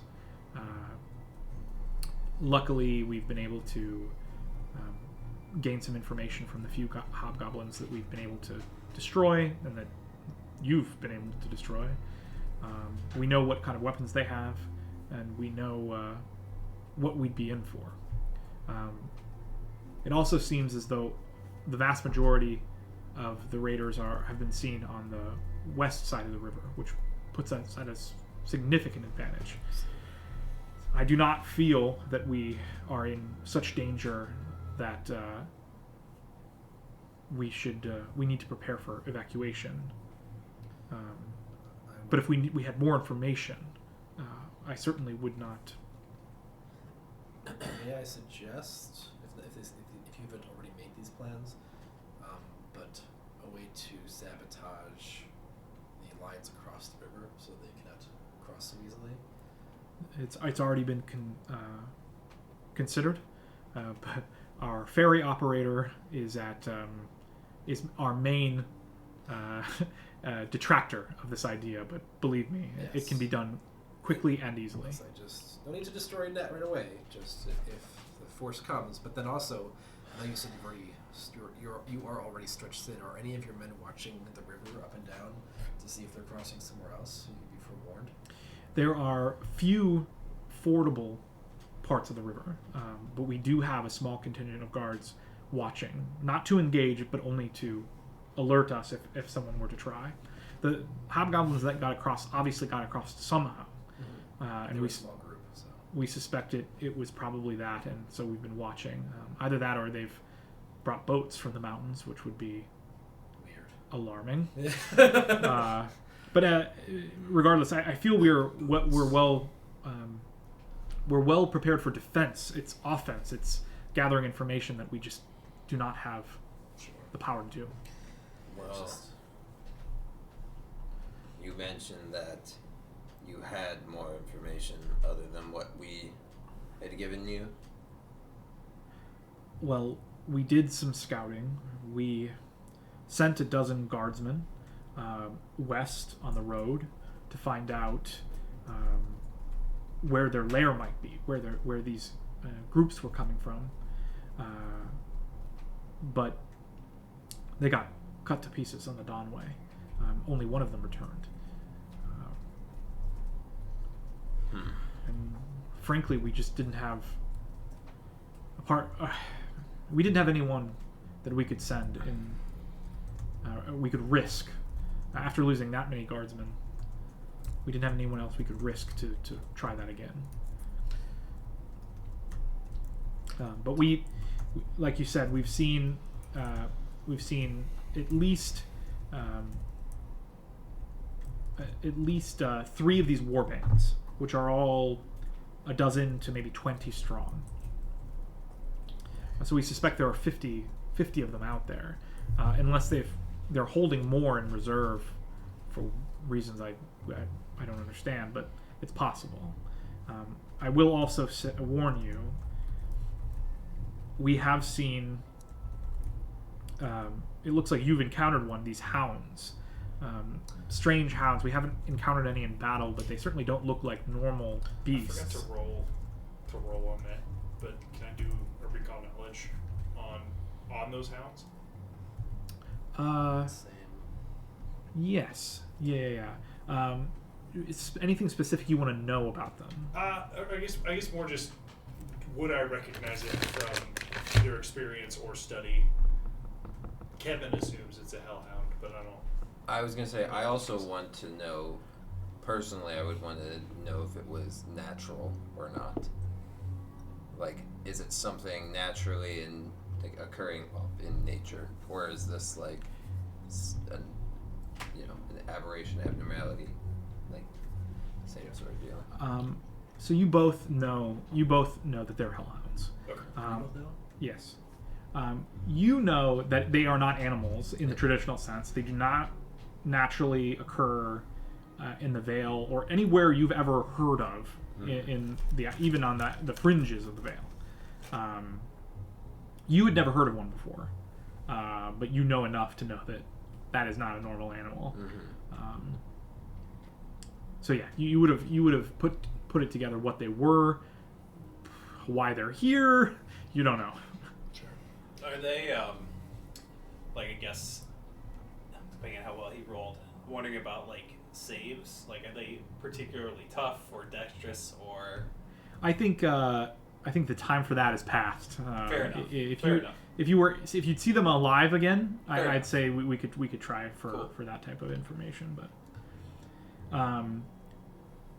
But she also mentions that there were signs of a larger creature that waylaid the group in the forest, not a hobgoblin, some sort of beast with to hear the man who survived tell it was some sort of barb-tailed demon. Whether it's true or not, or what he actually saw, I can't tell you. Did it stand 2 legs, or? No, he described it as at first he called it a dragon, but we know it's not a dragon. But apparently it's some big lion-like creature with a barbed tail.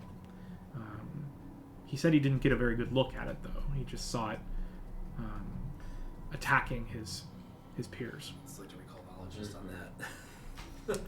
That sounds like anything I've ever heard of. You guys want to try to see if you recognize that? Yeah. It doesn't concern me. Sure, it's fine. I mean, Rex definitely at this sits up, if nothing else, having very piqued interest. Yeah, you've never heard. So you guys have no idea. Nothing rings a bell. You've heard of beasts, especially in the woods north of the Vale. Mm-hmm. This does not specifically ring a bell, though. Mm-hmm. You've never hunted anything by this description. But, yeah, it would pique your interest, for sure. And now I have a description. I have a quarry. All I need is... Remember the quarry mechanic from Pathfinder 1? All I need is a description of something to be able to hunt it. That's pretty good. All I need is a description of the enemy's forces to be able to use warfare lore to get roll initiative, except I don't have the feats of that. Oh, you were gonna do that too? Yeah, absolutely. That's also in my future path. I don't know if I can get it based on my limited skill points, but You did.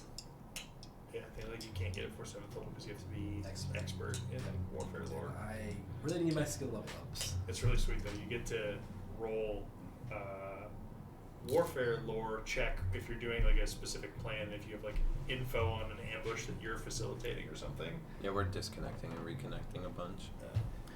You can bounty hunter that thing, right? That's what I Well, was that's pretty just good. saying. Yeah, and so as long as the information that we based our planning on was still at least relatively correct, we get to use the warfare lore check instead of a regular initiative check if we want to. Better than you get to roll the warfare check and then use what's better.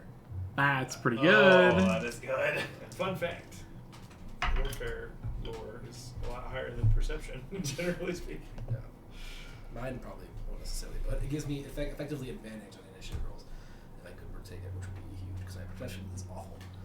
Yeah, part of why the bounty hunter dedication that you gave me is so great.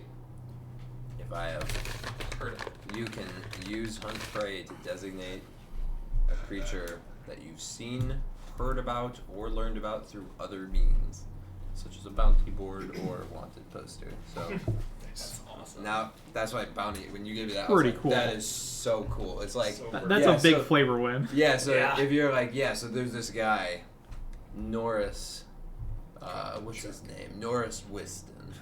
Or Nora Whiston. And it's like, I could find him. I love that. I love that.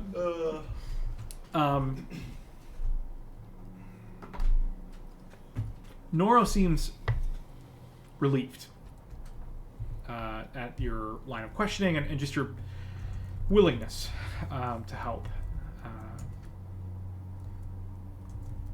What can I do to help all of you? The town is at your disposal. Is there any? Do you have any questions?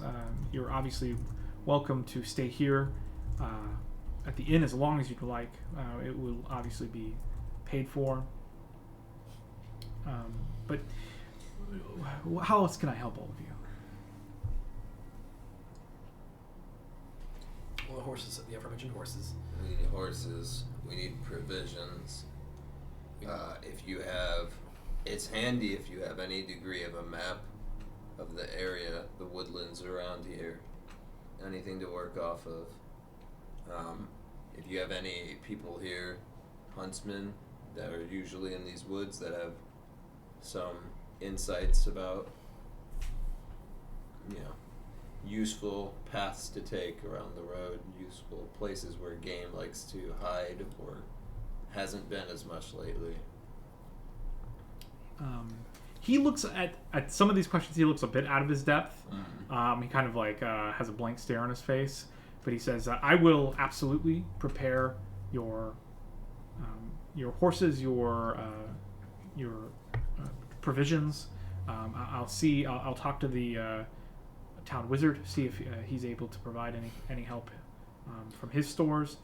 And then he sort of gives a sidelong glance at Serana, and she says, "Well, if you're going to be traveling through the Witchwood, you have two options. We don't have much in the way of maps. The obvious reason being everyone just uses the Dawnway. It is, until now, it has been reliable, safe, flat, easy to traverse, impossible to get lost on. We've never needed to map the Witchwood. There's never been a need for it. However, there is a gentleman who lives off of the Dawnway. There's a much lesser traveled trail called the Witch Trail that some trappers and hunters use. And there's a gentleman that I sometimes see in town restocking. His name is Jor. He would absolutely be able to tell you the ins and outs of the entire wood. He's lived there as long as I've been here in Drellin's Ferry, and I'm positive he'd be able to guide you or at least answer your questions about the wood. His cabin is out of the way, but by the sounds of it, it might be worth the walk. And honestly, based on what happened to our soldiers, it might be better to take the witch path than it would be to take the Dawn Way. If you do take the witch trail, which you'll find at the north end of north outskirts of our town, across the river, you just go left at the first big trail crossing, and you'll find his cabin maybe 7 or 8 miles down the admittedly rather narrow trail. If you're on the Dawn Way, you can take a right on the trail about 9 miles from the forest's edge, and travel directly into the Witchwood until you see the Blackwater. And his cabin is on a small lake there.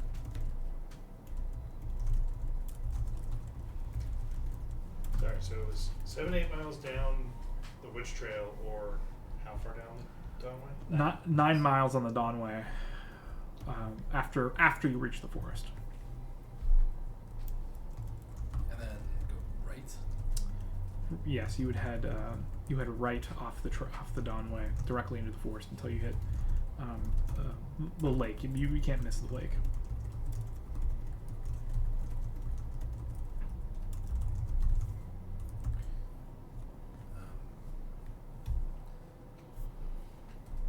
And this trail crossing, that's just about, that's on the other side of the river. Where does this? I missed where the trail crossings is. All 3 miles. If you take the Witch Trail, it is just the first trail crossing that you come to. Sorry, where's the Witch Trail? You'll find the start of the Witch Trail at the northern outskirts of the town. Okay. On the west side of the river? That's right. Okay.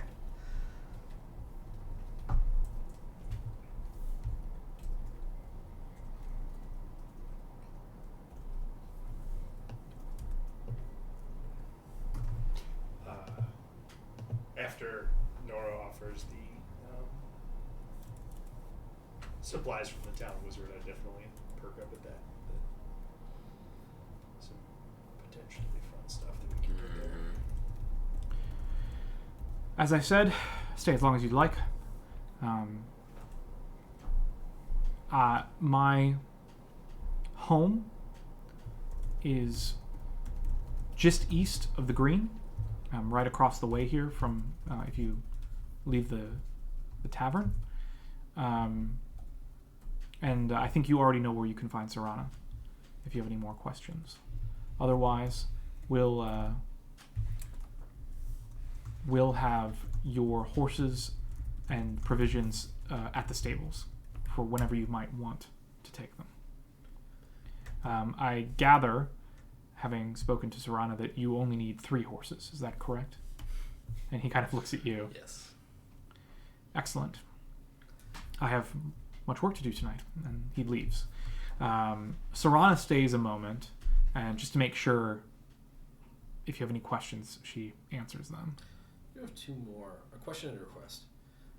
The question is, we can go talk to Jor about the woods, maybe his information about the location of some of the hobgoblins you see in the area, but do you have a more specific place for us to start outside of just west of the river? I suspect that they have found some stronghold within the Witchwood from which to mount these bands. They are well organized and they're well equipped, strangely so, for hobgoblins. I suspect they have some sort of base in the Witchwood. I will pull one of the bows and one of the hobgoblin swords out from my sleeves. My second request. They seem to have some sort of mass production, judging by the quality of these. Hand it to her if she seems at all interested in inspecting it. She seems more interested in your sleeves, but she will take one of the bows and hold it in her hands and nod, and she says, "It's odd. Like I said, we've interacted with hobgoblins in the past over the years, but always they were equipped with things that they found, things that they stole. Never," and she kind of holds up the bow, "hobgoblin make weapons. Goblin make weapons. It's new to me." Do I have a similar experience with them from the mountains? Absolutely, yeah. And any goblinoid that you've ever encountered, they're scavengers. They don't have a society built up where they have, forges and it's just not how they generally work, right? So it does feel odd. But she continues, "No one, to my knowledge, knows the forest as well as Jor. He may not be actively out looking. He may not even know the extent to which the hobgoblin threat has spread, but he does know the forest, and if anyone knows where they might be hiding, it would be him, or he'd be able to Give us a clue. he'd be able to give you a short list of places to look. Sounds like that's our man. The Witchwood is large, but he's seen it all." My request was we grabbed a bunch of these bows from the hobgoblins after we took them down, and we're looking to offload them at your arms store. But perhaps you could buy them off of us and arm your townspeople a bit better?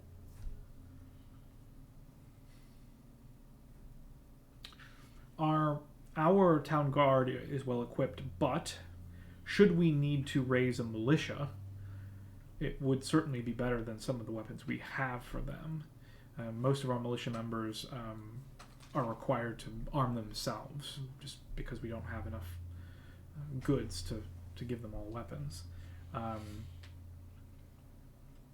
If tomorrow, if you don't mind taking the time, you might want to stop by Moreland's. He's a smithy here in town. Normally he makes nails and horseshoes and the like, but he is quite talented in weaponsmithing when it's required of him. He does it as a hobby. I'll tell him to buy whatever you have. Sure. I just thought maybe giving you right of first refusal. Well, he keeps and makes, he maintains and makes weapons for the watch, for the town guard. So they'd end up in his hands to be sharpened one way or another. So The bows would? well, the blades, the bows, he would. Do we have the brick blades? Yeah. Oh, we did. Okay. I only have bows because they're more valuable. Yep. Because we're And I just had room for blades also. Gotcha. But I will allow him to purchase your weapons on the town's dime. Sure. To make sure that we have as much gear as possible. I appreciate that. Perfect. Win-win. I don't have anything else. No. Just need to get sleep and then get started tomorrow. We'll be up at daybreak. We'll meet with the wizard and get our supplies and be off after breakfast. If there's anything else you need from town, let me know. You know where to find me. And she leaves. Unless there's anything else you want to do this evening. Yes. Sucker shiz, you know you work for the hobgoblins. Let's go. Assassinate Nora. Now. I want to do a harrowing ritual for myself. Okay. And so, in case you're watching, you're going to see, like normally I've been like shuffling these cards. Mm-hmm. This time the cards just sort of fly out on their own and they start swirling around. I've mage hand and it's invisible, so they just sort of come into my hand, and then over like the course of an hour, you sort of see me like sort of like rearranging them, puzzling over them, and like trying to draw some sort of conclusion from it, and then I have a quick mechanics question. Sure. If I heighten it, I can do additional checks, right? So it's like each spell level or ritual level is an additional card. Does that also make it more difficult? Generally, your challenge rating is whatever the spell level you're casting it at, right? Mm-hmm. So unless heightening doesn't do anything, Okay. right? But if heightening does, I mean, it has an improved effect, then yes, I believe the DC would increase to reflect that. Okay. I'll do it at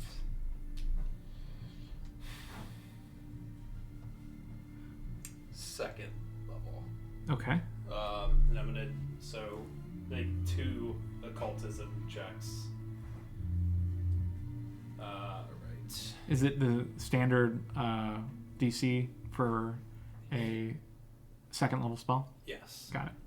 So it's like 19 or something like that, or Is it that high? I think it's only 16. Oh, it's 16. I can double check though.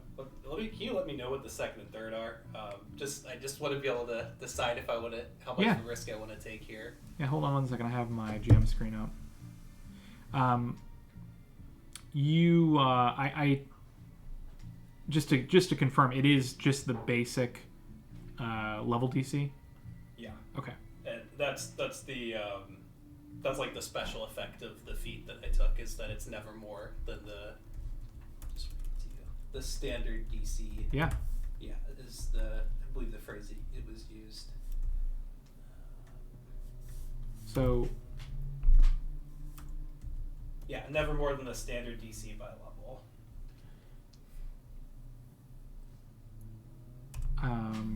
But it is the spell level. Yeah. Right, it is a spell. It's a ritual spell. Is it an uncommon ritual?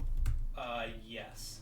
So I think that's where your feat really helps, because that generally increases your DC by like 2 makes it a more. lot harder. So yeah, second level is 18. Okay. Third level is 20. We'll go with. I have a hero point.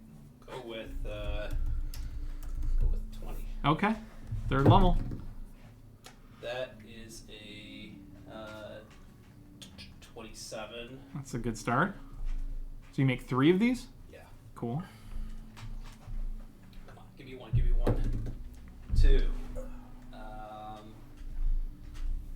Okay, 2 is good.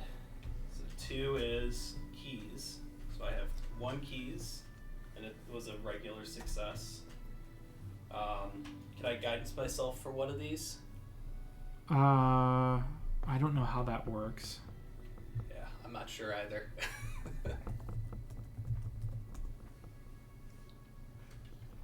So keys, regular. All right, let's see here.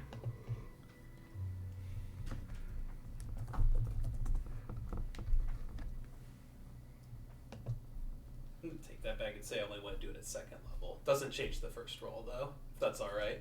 That's okay. So I'm more likely to crit, I realized, if I take the lower one. I wouldn't crit anyways on that though. Yeah, I think you can guidance one of these. Okay, I won't guidance Because that this is a skill check, right? Yeah. I won't guidance that one because that would be like, that would give me a crit and I rolled that knowing already. So I'll guidance the second one. Okay. Oh yes, that's a crit. That's 31 on the second one. Okay. So, come on, give me a 1. Yes, I got a 1. It's hammers, and that's a crit. That means so much to me. It means nothing. Hey, it means nothing to your character right now. So- I have a bag of hammers. So for the benefit of the players, Mm-hmm. you're doing a Harrow reading for yourself. Yes. What is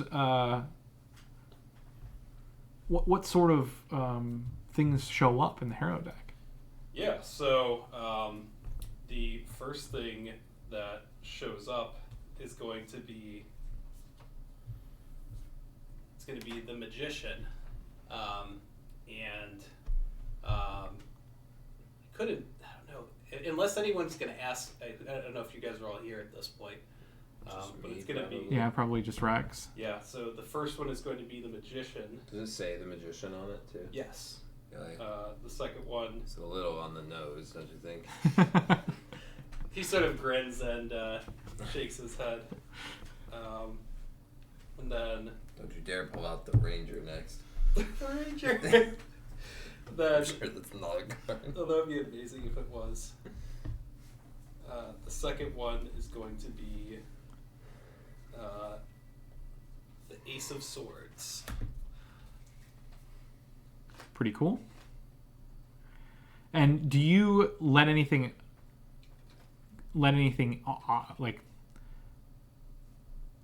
off in terms of your demeanor when you do this? Like, are you excited, or you just do it very placidly and? Oh, as I see the Ace of Swords come up, I am visibly pleased. Okay. At seeing the Ace of Swords card. Okay. Awesome. I can't say I think I've seen you smile much, but based on our earlier endeavor in cards, seeing you smile at drawing a card can only be good news for us. You're absolutely right. The Magician. I get the feeling that the next time someone decides to catch me off guard, they'll find it much more difficult than usual. I punch him. Where'd he come from? Really spreading his Aside from arms out from under the I bed knew and that just was like. going to happen. The Ace of Swords, the bad news for the next foe we meet. I punch him on the next foe. Who would have guessed? Alright, I'll make sure that neither of those things are me. And I stand up. Could perform a reading for you if you'd like. I sit back down. Do I need to be here for that? Absolutely. It's critical to the success. Sure. So Wait, can this go bad? You see him muse for a second. Not when I have a hero point. What? Oh, what? I don't understand either. Mechanically. But sometimes, this can only improve your luck the way I see it. I'm in. You might see charlatans or simple folk play around with these cards from time to time, even used for a game, but in the hands of a skilled practitioner, they gain real power. Yeah. They gain real power. Power isn't from the cards per se, it's from the one wielding it. They're medium. Ah. I see. So, in order to help this ritual succeed, I want you to hold on to a thought of your essence, what you most strongly identify with.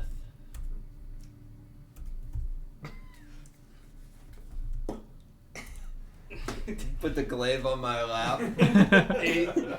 He's going to give a nod, and the way I'm kind of seeing this is that Zach is that he can aid me with the ritual by like focusing on like do an aid check by focusing on like what he wants to achieve, and Yeah, I sort of give him how you would achieve that, or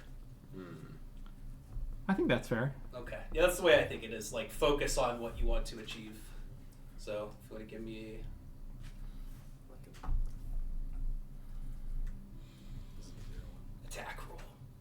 To aid? I don't know. I guess that sounds like if you.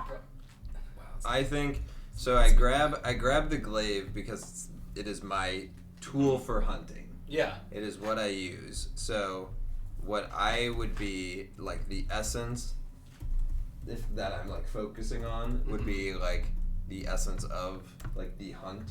So hunting down, like having heard about this effectively fantastical beast that was seen by the guardsmen, like that, focusing on like a successful hunt of finding this creature, hunting it down and slaying it is kind of the, like, that's the driving goal. So whether that would be like survival or nature or scouting. I would say it's up to you, scouting or survival. You can choose. Scouting skill check. Lore, scouting. It's a lore skill.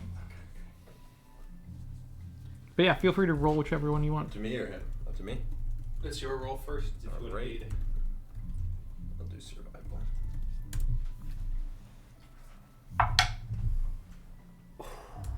That's a natural 20. Ooh. Ooh, that's so good. All right. We're gonna For do 31. Oh, that's awesome. So, I'm gonna just do a level 1 ritual for him.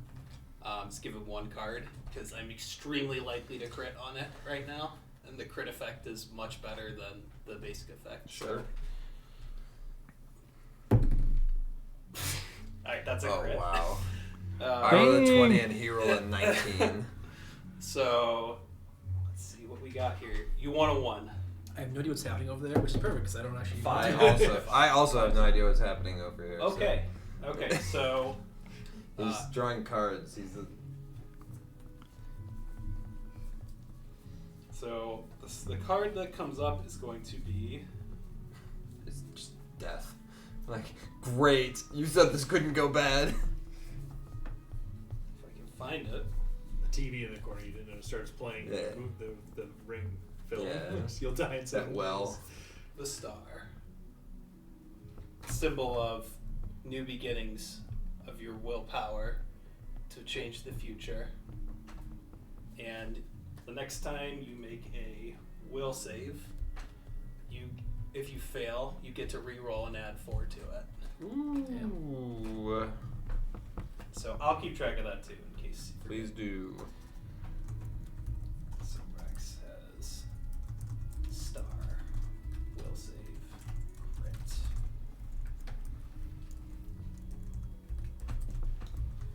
Next time I fail a will save. Is it the next Or 24 hours? How long does A month. next month? God. It'll last Is next time I fail? Do me next. Let me just double check. I don't know if you need to fail. No, you just whenever you want. So if you crit fail, if you fail, you've total choice over. I re-roll it? You Or re-roll just- it. okay. You gain a +4 bonus to the re-roll since I crit. Well, since we crit, I guess. But and like as I pull that out, you suddenly feel like your luck has changed. It's like something about it, and you don't know what.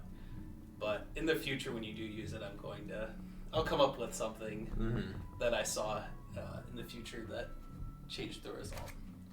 I can't tell you exactly what's going to happen, but because I explained to him branching futures, Sure. laws of causality. Yes. You drawing the card that has to do with the future. Again, very on point for what's going on right now, but I will take it. When the time comes, you'll have a little help from me. I appreciate that. I know I have, up to this point, a jingle a bag of coins and send over 3 to him. 3 gold of the 7 I pulled. Cool. Well, you feel a little luckier as you lay down to rest. Well, how late is it at this point? Because this... That took 2 hours. Yeah, it's like probably close to midnight at this point. I stand up. Okay. Alright. I need to do something. This feels critically important. I just grab my glaive, open my door, walk out, go to the next room, knock on the door. All right. Well, you wake them up, and they If they're asleep. pull themselves to the door. I assume they're asleep at this point. Probably. Oh, yeah, probably. Wait, let me see if I You can want to get it or should I get it? Do you say anything? Just knock the door. Redrick. I guess I'll get it. I'll get up and crack the door slightly, making then open it all the way. You KO'd. Why do you in a have a second. glaive? Well, I was gonna walk outside. All right. And I was going to have you join me for what? for conversation. You think I need your help holding my hand while I walk around? Well, I mean, I remember a time where we had a little bit of a spar, and you had the glaive with. Okay. I assure you, I have not interrupted your slumber to have a spontaneous sparring match. I start walking with you, I start like, I was like, I just like shook my head and started tell you the way. Actually, I mean, if you're gonna have your, I'm gonna get my axe because it feels weird not having it. If you do Sure, that. that's fine. It's just, hobgoblins and whatnot. Right. And assuming that you are groggy but not fully awake, yeah, you can go back to sleep, Davian. Don't worry about it. I'm gonna get my bath finally. I will cast telekinetic hand and close the door behind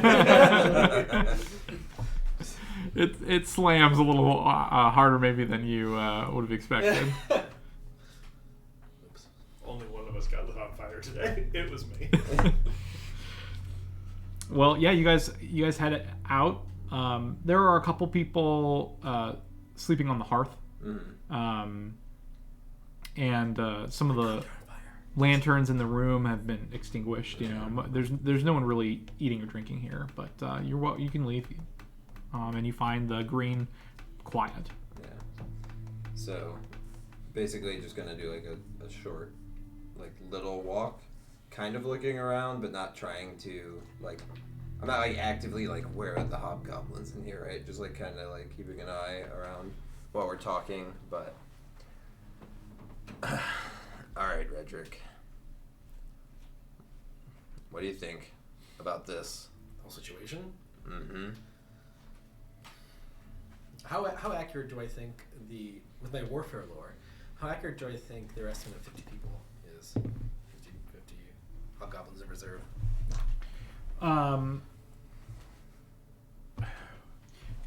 You have never heard of a band of hobgoblins traveling this far in numbers greater than the dozen that you just fought. Right. Let alone with apparently commanding officers and weapons they've made themselves. And strange creatures that you've never seen before. 50 or more, like they mentioned, seems, outlandish. So, if that's what they're set on, you have no reason to think otherwise. Okay. So I confirm. I think we're in for a very interesting couple of days. I don't think. My thought here is that the best tactic here, just to make sure that everyone around us is safe, is to try and isolate small groups of them, pull away from the main contingent, and take them out those pieces. I even thought about asking for from Sarana a large supply of sort of tents and torch, almost like a small war camp, and setting up a fake war camp on the other side of the river to bait them to attack, so we can see what we're up against. But I didn't want to deprive them of their supplies should they actually need them. I don't know. I don't like any of this. Based on what you said when we met yesterday or the day before, all the weird things you've been seeing, and then just I'm worried. I'm worried for the people here, especially since they don't seem to want to make them aware. make them aware, which means they can't prepare. And if we fail to stop them and they cross the river, no one will have anything packed, no one will be ready to leave, and people will die. I don't want to see that. Yeah. You and me both. And let us walk through a little bit in silence. One thing I will say though, if we're going into the Witchwood together and we're going to do this, I know you and I at times definitely have different opinions on how to handle things. And I get it. You've got your oaths, you've got your principles that you've got to stick to. And there are things that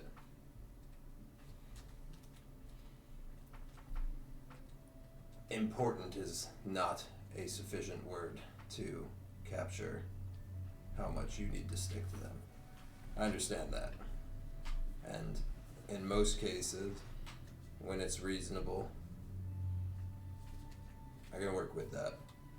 But there's going to be times where I'm not willing to risk any of you three or myself, even on a chance that there might be a different route to take, if you catch my drift. If it seems like we can go with either a route of, conversation or possibly not playing hardball right out the gates at times, that's fine. But I just need you to understand that I'm not always going to be on that page of mercy. When we have something, when I gesture to the town, when this is what's riding behind us, or I point at him, you, them, myself, if I'm weighing the odds there, I'm going to take the route that's the safest or the quickest at times for us. Sure. I mean, you went through a lot there, but no, I understand. I understand you won't always see the things the same way that I do. I expect that. I hope that when there are people that can be saved, that you'll let me do that. But between you and me, I get the impression that there aren't going to be many, if any, of these hobgoblins that are interested in what I have to offer. I hope I'm wrong, but that's just the impression I get. That's what I was getting from just that first group. Yeah. Those aren't even the, we'll say, fanatics. You don't send your fanatics out on scouting parties. Right. Yeah, you don't. They make a mess of things. The reason I killed those last two, even after originally sparing them, was to protect people. Was to, like you said, this town and each other, less each other at that time. But I knew that if I let him go, that he would just rejoin his warband or join another scouting party, and then kill some other innocents the next opportunity he got. I killed him because it was either him or some other innocent, and he wasn't the innocent in the situation. So, in order to protect the lives of the many, you kill the few sometimes. As much as I didn't want to have to do that. Yeah. And I wanted to level set with you before we got started on this, because in this case, it sure doesn't sound like we're killing the few. It sounds like we'll be killing the many to save the many. Sure. Although, if there are, again, killing many of the murderous, invading hobgoblins means of saving the many townspeople and innocent children that live there. That's a trade I'm willing to make. Then we're aligned. Yeah, I think so. I may try to, I will try to give them chances, but, because I don't expect anyone to take me up on the offer. So, that'll likely just result in bloodshed either way. But I don't intend to make it easy for them to take us down either. It's dirty work. Yeah. Maybe if we've protected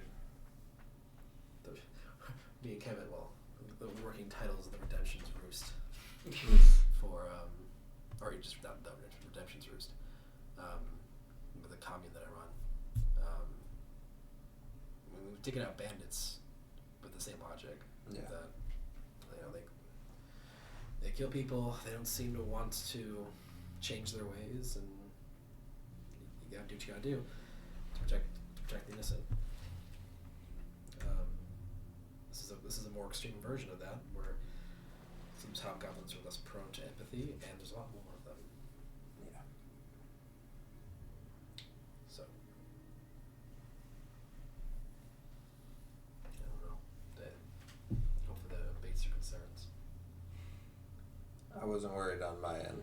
I was worried about if I was going to cause greater conflict between us than our usual butting of heads. I think there will always be conflict between us, Rex. I have no doubt about that. However, undertaking something as big of a hunt as what has been put in front of us, I just wanted to clarify some of the gray area before we had it done. Sure. That's the way I see it. As long as I'm with you, maybe some people will get alive. Maybe. The people that are worth getting out. Otherwise, you just kill everybody. Because that's what you do. We can kill everyone. I hunt prey. Don't act like I go into Oh, no. your average farmstead and I'm chop not saying that. I'm not saying that what you do isn't justified most of the time. Really, I've never seen you kill anyone where it wasn't justified, especially from when you look at it from some laws of the land. When someone kills someone else, you kill them back. That's people just see that as justice. I just find that to be the easy way out. That sometimes it's not that simple. A lot of times it is. Most of the times it is. But out there, and I motion towards the general direction of the Witchwood. Nature doesn't care about your justice. Well, It's both bountiful and cruel when it needs to be. that isn't nature. Are you putting to the hobgoblins? Is that your nature? Just the Witchwood Oh. in general. Well, sure, nature doesn't care, but nature doesn't have. The beasts you hunt don't have the same morals that us people do. And that's what we're dealing with here. Very well. So you see the hobgoblins as beasts, not people. Until they prove otherwise. You might be waiting a long time. And I point to him, that'll be your job to identify if they are. I think that would be like striking gold. Would you? I would say it's pretty simple to say anyone that would strike down innocent travelers in cold blood is nothing better than a beast. Depends. What if extreme situation? They're being blackmailed to join up, or otherwise I point to him. bandits kill their family. Would you kill someone in cold blood? No, but I'm not most people. I mean, you think I'm never tempted to just sate my base desires and kill for the sake of justice and revenge? Sure, it crosses my mind. That's why it's a big part of why I have these rules and these tenets, is to keep me from being that person. Without it, it's just more violence begets more violence. It's a cycle. Sometimes we can break it. Most of the time not. But sometimes you're in a situation where a good person finds himself in a bad place and is doing things that are outside of the norm for them, or outside of their character, or they've gone down a path in life that wasn't really meant for them. And those people are the ones I think I'm trying to save. I'm not trying to save the person who couldn't care less about any other person other than themselves. It's just out for themselves and doesn't see anything wrong with just killing people on the side of the road. Those people, I think, are likely beyond redemption. It's It's certainly not a black and white issue. No. It's fraught with intricacies, like the future. Yes, so I've heard more than once today. More than once. You're the one's got the ring with them. I mean, I pity you. I'm feeling awfully lucky. I just like looking quizzically like. I didn't know you were like that. All right. You feel lucky. At some point, I would have liked to stop by the stable and just give it another snack to. Yeah. You don't run into anybody out here. Okay. And as we're approaching, like getting back to the inn, I'll just like put a arm on. I guess you're shorter. You're a dwarf. Yeah. I'll put an arm on his shoulder and just say, "Well, regardless, I'm here to make sure that you can keep doing what you need to do to bring those back from the edge. I'll push the ones who can't come back over." That sounds like a good deal to me. Just, well, I'd ask you to check with me first, but I know that's not going to happen. Like I said, if the situation is possible, we'll go there. But if there's 13 guys bearing down on us, I'm not covering my blade and hitting him with the back end. Just gonna, as we go, I was like, hey, you smell that? Oh, it's lavender. Yeah, lavender soap. What? Well, you have your conversation so long as you aren't loud or confrontational. No, we're talking quietly. Very quietly. No one bothers you. You don't see anyone apart from there is as you sort of make a lap around town. You do notice that true to the town guard their word, they have set up a sort of post on every exit. Every road out of town has a post with 4 or 5 guards standing there all night, and you can see them in the distance. They seem to be vigilant, quiet. They have a fire that they've lit next to them, but they seem to be very. You don't near them for fear of raising their hackles or whatever, raising their alarms, but you can see them in the distance on the edges of the town. There's a part of me, when we're working on this, there's a part of me that wants to try and stick up for them and see how vigilant they are. Well, I mean, I think that would just get us attacked. Like try and spook them. Yeah. I mean, I can see, for what it's worth, I can see 4 times farther than normal. Do you have dark vision too? Yeah. I have Eye Slash was the level 1. I almost took that. It's the level 1 item I took. Yeah, that was a detail that I forgot to mention about my character, is that I have like a couple just slashes that look like I got clawed basically near both of my eyes. Got it. They're tattoos though, but they just look like talon slashes. So I guess I get a close enough look to see what Zach described is they're quite vigilant. Yeah, they look nervous and they look vigilant. They look ready for whatever comes next. But that will do it for us. Yeah, I mean, you at this point fall into your beds and sleep quite well. They are comfort you're not used to. Even in these small towns that you stop on the Dawnway, many are well appointed, but not many are truly comfortable. So that's nice. It's a nice change of pace, especially having as much food and ale to drink as you want. So you all sleep very well, actually. If you sleep in, which you might, having stayed up a little late, you would be you'd wake up probably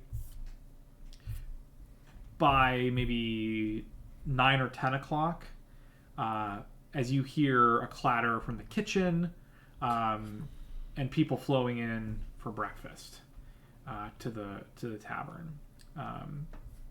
So you wake up, and what would you all like to do? Get a 1. Darn it. Alright. That was just my omen. Oh, okay. So we just get like a regular rest in. We're good to do we heal during? I don't remember the mechanics of good night's sleep. Of a long rest? You don't heal full. Yeah, I think you. What do you feel? Heal your level?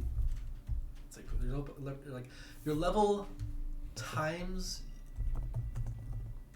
your con or something. Oh, that's actually really good. Sorry. I have to look it up. Books. That's actually sick. Your con modifier times your level. That's what I said. Oh my god. Nice. Okay, cool. Perfect. So wait, so that means if you have 0 con modifier, you don't heal at all. Oh yeah, no. When you press the rest, That's button, correct. Wow. 8 hours of sleep. It'll be kind of embarrassing Where's the to have rest a of 0 con modifier in a system that gives you so many ability boosts. Minimum of 1 on the con modifier. Oh, okay. Oh, Or I at see. least according to Path Builder. Okay. But yeah, so regain. yeah, I think con you're right. mod times level HP. Lose the fatigued condition. Reduce the severity of doomed and drained conditions by 1. And restore Drained. spell slots. Zach Miller. Drained is nasty. Yeah, I got to use that for the first time last Cool. week. There's no demons in this campaign. Yeah, only doubles. Yeah. Drained reduces your max HP by 1 times your level, Oh boy. and you can only get rid of it by long resting. But You can only do once a day. it's only 1 stack a day that you lose, so Boy. it can be really nasty. And the guy we were fighting, you make a fort save to resist it, but every stack of drain you have makes it that much harder to fight against it. Yeah, it reduces your fort save too, so it's not good. I think we would just probably, you guys would want to sell your stuff, I guess, and then I guess we would just want to Wizard. see if the wizard has anything. Yeah. Okay. Well, Sorry, I'm also picking my spells yeah, for the day. if he's got anything. Well, Me too, I'm done. Kellen, would you ask Kellen where the wizard is, or who do you ask to find it? Find him. Yeah, I'll ask Kellen. Well, Kellen, when you come down, serves you food and ale without asking. More than happy to give you anything you want. And when you ask, he says, well, what are you looking for? The wizard's, he's up at the north end of town. You can't miss him. He's got a nice house up there on the bluff above the river. But there are a lot of talented folks in town. What kind of things are you trying to get your hands on? Scrolls or 1 or 2 trinkets. Oh, well, Sertierin could certainly have some of those, but I would also stop by the shrine.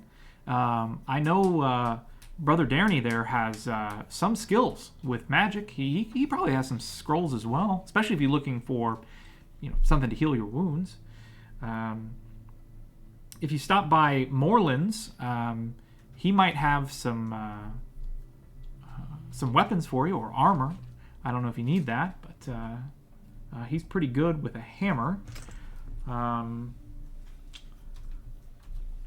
Apart from that, I'm not sure.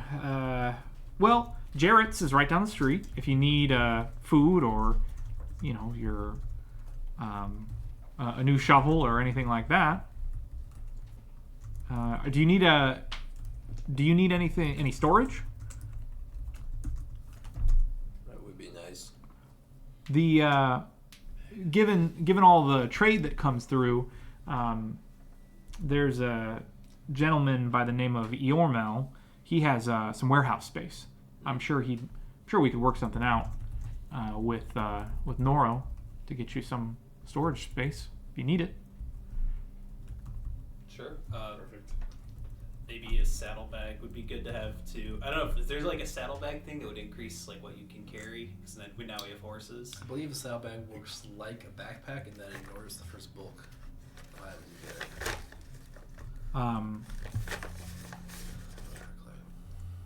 Kellen says, town speaker stopped by first thing, said you have horses in the stable, so I'd go check them out. He said he tried to get them as well appointed as he could, so you might already have some saddlebags, you might already have some gear. Okay, yeah, I'll go to the horse then and check it out, and then I guess just ride to see if the wizard has any. I don't have much money, to be honest, so I think gear is out of the question. But well, they said they might give us. We might be able to get them to give us stuff. So you're gonna go to check out the horses. What do the rest of you do? Yeah, we'll go to Morelands. Okay. I'll also go to horse. Okay.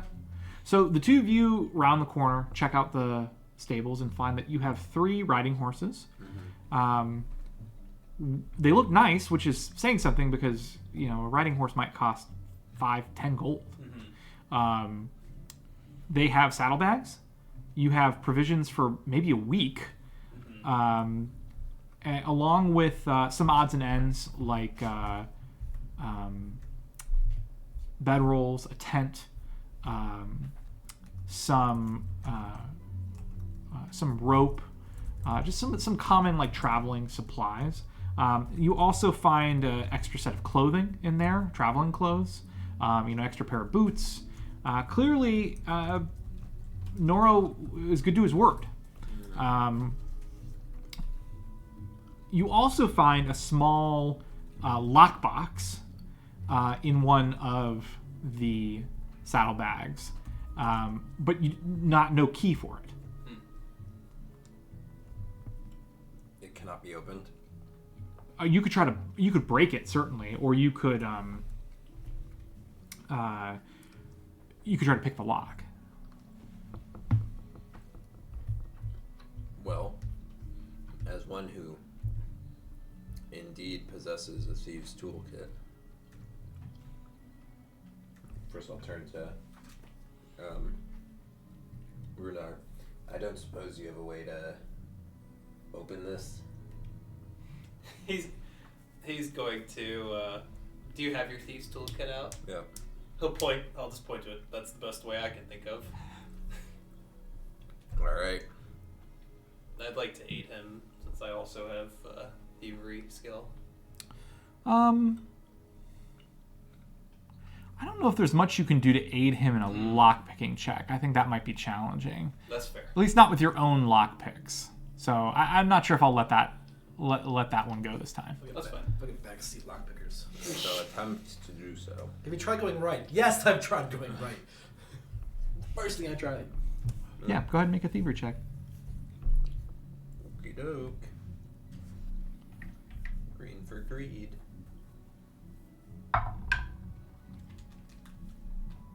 21. Nice. It opens. It takes you a couple of minutes, but you open it up. It's actually a decent little lockbox. It was more challenging than you expected.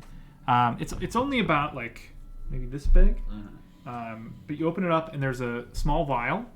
It looks like some sort of potion, and there's a tightly bound little scroll next to it, sort of that's been strapped in, like tied into the side of the box. So nothing shakes, around when you move the box. It's all, they have like little spots for them. It also looks like there are spots where you could put maybe 2 more potions and 2 more scrolls if you wanted to in the same little box. Excuse me. That's a nice box. Can I look at... Is this scroll like bound in a way that if I unfurled it to look at it, I would... like, is it sealed, basically? No, there's no like wax seal or anything. Okay. I mean, I'll look at the scroll. Okay. Well... I don't think you know what it is. It's a spell scroll, but I don't think you know what spell it is. My intent was to not accidentally, because I don't know how spell scrolls work in this, because I didn't need to know. Oh, I see. So you can't accidentally like, be like, it's just like, oh, fireball! Like on the great. horses. Yeah. Okay, 2 more ashes. probably handy for anyone but me. What is it? I'll take it from him. I just want to see if I recognize it. I forget how this works. I think if it's on your spell list, It's a scroll of wish.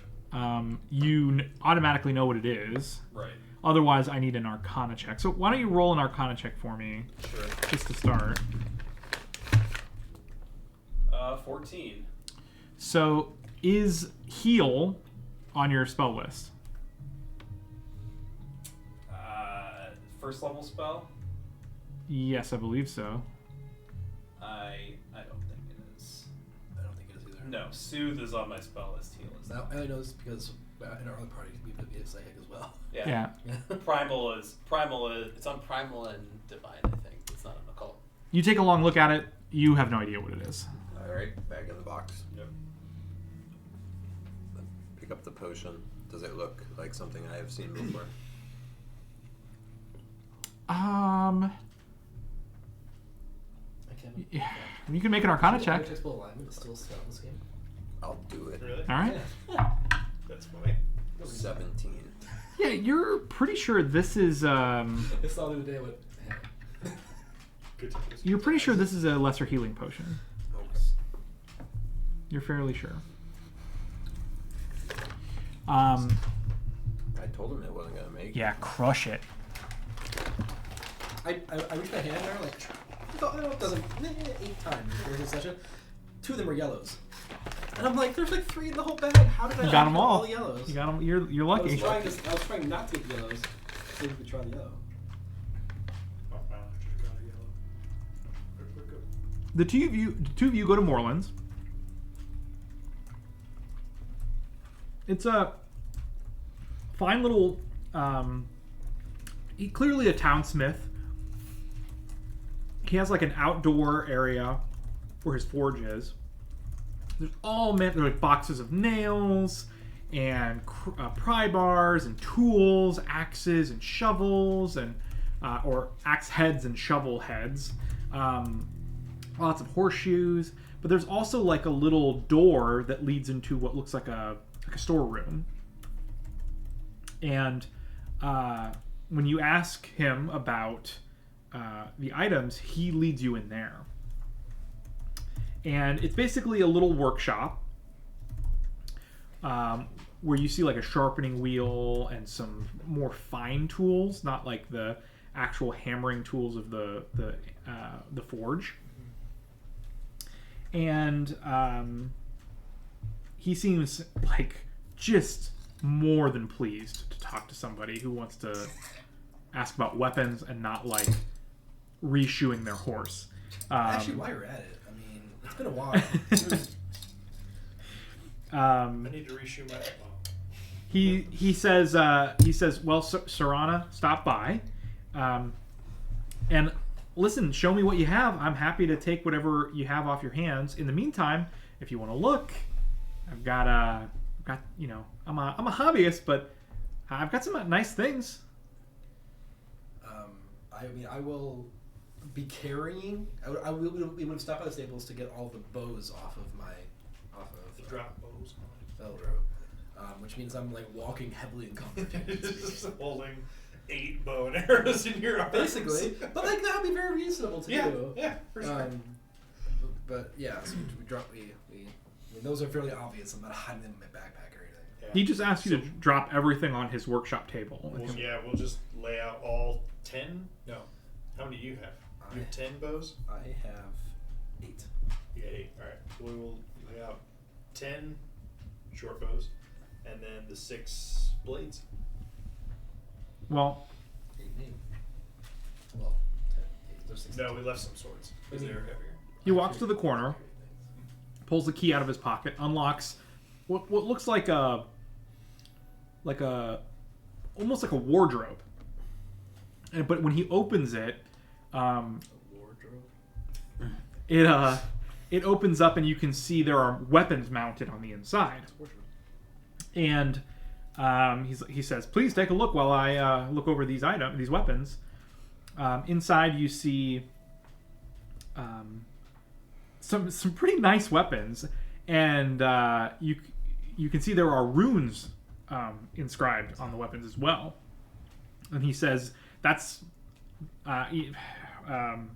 Serrano told me you all know your way around some weapons, what you did to those hobgoblins. So I'm not pulling any punches. This is the best I have. These are the ones I worked with Sertierin to enchant.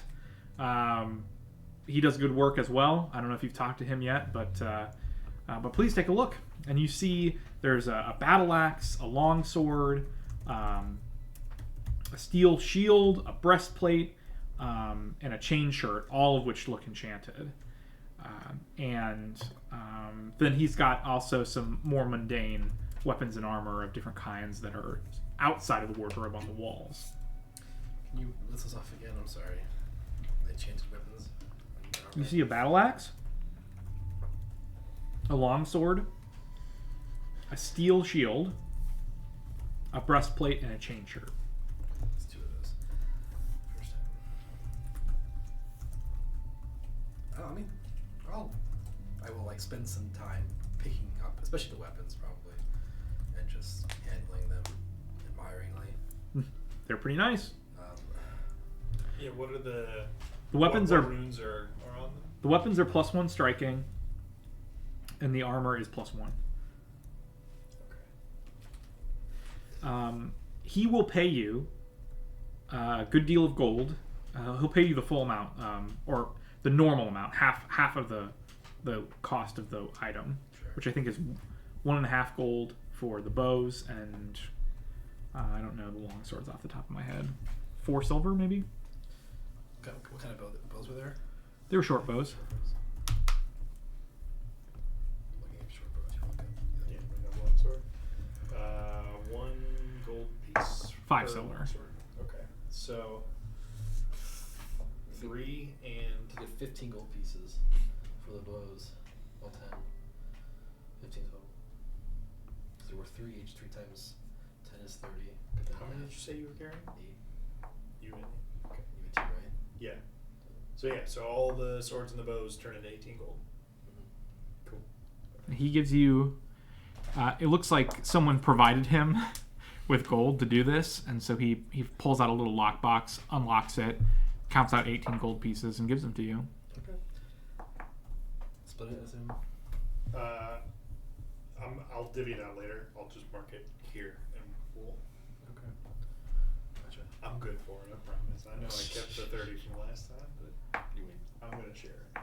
Oh, I see. What do you mean? We don't know about that. Right. You never told us. It's true. It's true. Anything else you want to do here with Moreland? Moreland, you just say, Moreland, you do some fine work. I wish I had the gold to, especially for one of these striking runes. The axe I tend to use is dwarven made, so I tend to play a bit of some favoritism towards it. Yeah, But I can't say these weapons aren't tempting. I don't see many dwarven make weapons, and I'm not brave enough to try my hand at making them myself. I feel I might embarrass myself. Would you like to see one close? Oh yes, absolutely. I'll take it off. And while we're here, I will try to make an impression with diplomacy, just to improve his mood towards us. In general, Okay. I have no intended use for that right now, but He it's clear right away that he is enamored with your sort of openness and sharing your personal combat weapon, and he becomes. I mean, he was already pretty friendly, but he becomes quite friendly as you guys talk, and he asks you some questions about like the balance of the weapon and how you what you use to sharpen it, and so by the time unless you're buying something, by the time you leave, you feel like you're on pretty good terms with Moreland. And while we're talking, just shoot the shit, I guess. You heard about these hobgoblins that are poking around in places? It feels like all I've been doing for the last couple days Hear is about 'em? sharpening Weapons, town guard weapons for Serana. Yeah. Sure. Just make sure none of these nice ones fall into their hands. All right. Not a chance. Not a chance. So what would the striking runes from that longsword set me back? I'm sorry, you don't want the longsword, you just want the runes? No, you see, and I'll pull my short sword out, and it's a pretty nice one. So what are you trying to get from him? Well, so I already have a +1 short sword. Ah. I'm interested in a striking rune. I see. He smiles and says, "No. I it's not my specialty. If you need a striking rune or you need one transferred or something, that's Sertieran's specialty. He did all the enchanting on these weapons. I just hammered them out of steel. Is it just a crafting check? What's that? Is it a crafting check? Is that all that's required?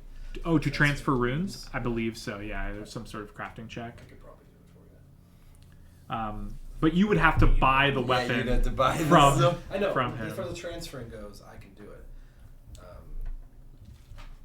I am an expert at crafting. You could probably do it then. You'll have to look up the details, but Yeah. Might be easier to buy a rune though. Right? usually you Okay, find okay, it. I'll You try- find someone yeah, else's make 'em. and Yeah. you can just transfer them to your weapons pretty cheap. Before we go, I will. I also want that striking rune, by the way. You're right. Thank you for it. There's 2 of them. But there are? Yeah. Yeah. There's a battle axe and a longsword. Yeah. Both +1 striking. What was I gonna say? Moreland, do you have any scrap materials from something a little finer? What did you have in mind? Silver, cold iron, and if I'm lucky, maybe adamantine. We're talking very minute amounts necessary. I have never seen adamantine in my life. I've heard Okay. stories. I have never seen it. I've seen cold iron, but I don't have a forge that'll handle cold iron. Well, yeah, I'm not really even sure how it's smithed. I've heard that it has to be hammered cold. I have no idea what sort of hammer you need to make that happen, but so while I've seen weapons before, I don't have any for you. But silver, sure, I have some scraps of silver. Perfect. Yeah, if I could just get I don't know, just a small little hunk of silver. That's all I need. Slag. Do you know specifically how much you need?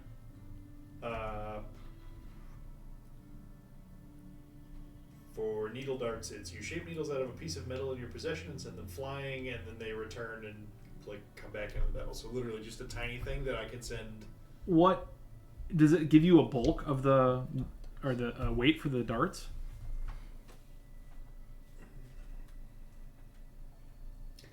Not that I see. Let me. Is this like a spell component or? It's a spell. Yeah, spell called needle darts.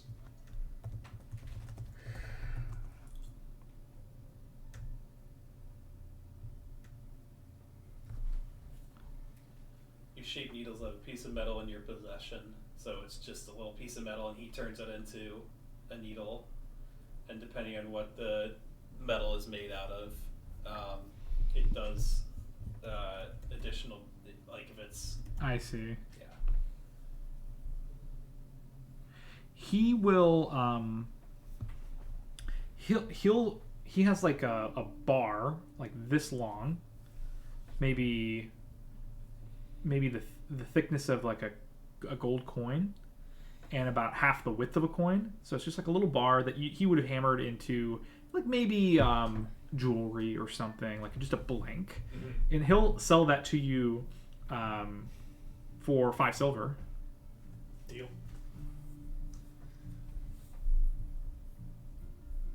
And he gives you his word, like it's as pure silver that is he can get his hands on. So it should be hopefully what you need. Perfect. He apologizes about the cold iron. That's okay. It was just a check, but Occasionally, if you do find yourself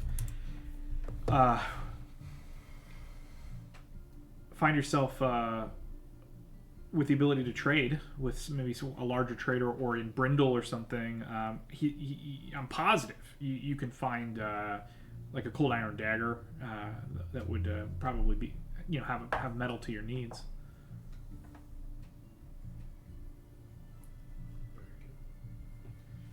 Well, do you need anything else from Morlin? I don't believe so. So what do the two of you do after you leave the stables? Go to the wizard. Yeah, I just want to know if he's got. I guess just what scrolls. I mean, I can only afford like no gold, so I can afford like a level 1 or maybe a level 2 spell scroll, and probably no magic items. So. Well, I have 8 gold. That's not enough. true to Kellen's word, he has quite a nice little manor house overlooking the river from the bluffs north of town. So you climb a little hill, and you can't miss the house. It's pretty nice. And after knocking at his door, he lets you in. He's somewhat sort of reclusive little human man who immediately says, "Oh, I suppose you are the one Sarana spoke about. Noro dropped by and begged an item, a potion from me. I suppose you're after something else?" If you've got some scrolls. Oh, I might have some. Come on in. Sit down. Would you like some tea? Sure. He already has a pot of tea boiling and pours you a couple cups and sets them down. Okay, let's see here. Well, I sent Noro out with a potion of healing. So I suppose you might have that in your possession already.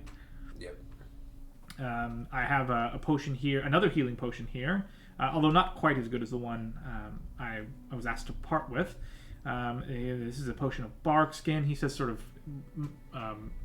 sorting through some bookcases and cabinets of random items. This is a potion of invisibility. I'm quite proud of that one. I actually have a scroll for this as well, if you're interested. Let's see, I've got a scroll of mage armor. So anyone can drink the potion, but you have to know how to use the scroll? Yes, it has to be on your spell list, I believe, unless you have feats that allow it. Yeah. Here's a scroll of web, he says, pulling one out of a stack of parchment. This one's fun. Fireball. Any of that sound interesting? Oh, I also have been trying my hand at enchanting. I've been working with Morlin over the past several weeks and months, and I do say I'm not partial to weapon making, but we created some fine arms and armor. He sells those in his shop. I also have some other magic items I've been working on enchanting. That I am interested in. Okay, well, he kind of pulls a big chest off from the floor and puts it on a table, lifts the lid, and he pulls out a little bracelet. And he says, "Well, this is interesting. I've been playing around with an idea to help some of our performers in the summer. The folks that do plays and acrobatics in the green with their performance. So this helps folks move a little more quickly on their feet, or a little lighter on their feet at least. And this is basically it's a bracelet of dashing, so it increases acrobatics checks by 1. And then he says, "Oh, and this is a little more interesting. A hat I've been working on lately, and this is it's just like it looks like a little turban, basically, and sort of in the fabric you can see there are like runes that have been stitched in, and it gives you a +1 to Arcana checks, and lets you cast Prestidigitation as an innate spell."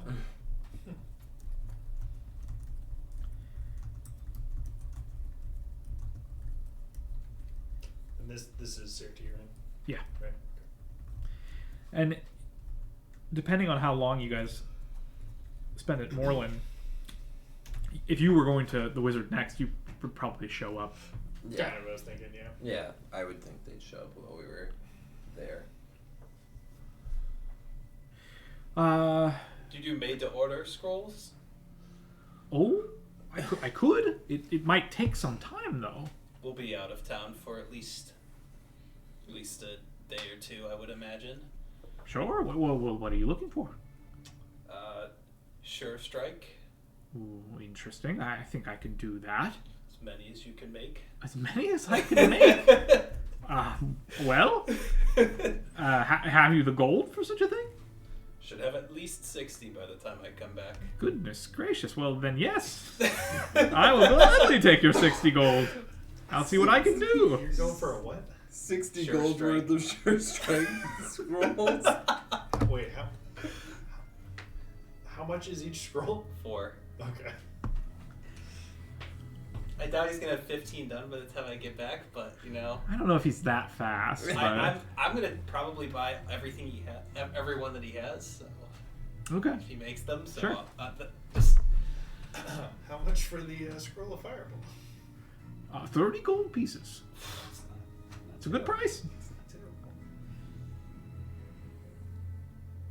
It's a pretty good price. Oh, while I'm thinking about this, everybody gets 12 gold. Oh, happy day. There was a chest from yesterday, and then our take of the weapons we brought back to the town. Where'd you find the I chest? could have gambled last night after all. In the burned out farmhouse. That makes sense.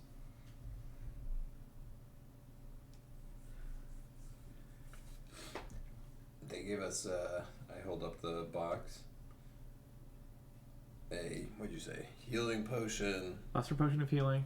I'm asking the guy, because I wouldn't actually. Oh, 'cause yeah. Yeah, Rex he's, wouldn't actually, so. yeah, he Luster confirms. potion of healing and a heal scroll. Oh, not for me. Wait. Oh, then A I potion didn't of know. healing and a heal scroll. A potion of healing and, scroll. I don't know what this does. Do you know what this does? Well, if you let me examine it, I could see. Sure, don't waste it though. He takes a quick look at it and Oh, goes. no, I accidentally healed myself. He goes. Ah, perfect. That finger that I pricked scribing those runes. I'm sorry. The healing arts, the divine arts are, well, frankly, a bit boring. I'm sorry. If you need if you need someone to tell you though, head over to the Shrine of Sarenrae, and Brother Darnay there will certainly tell you what they do. This is probably where they came from, I would imagine.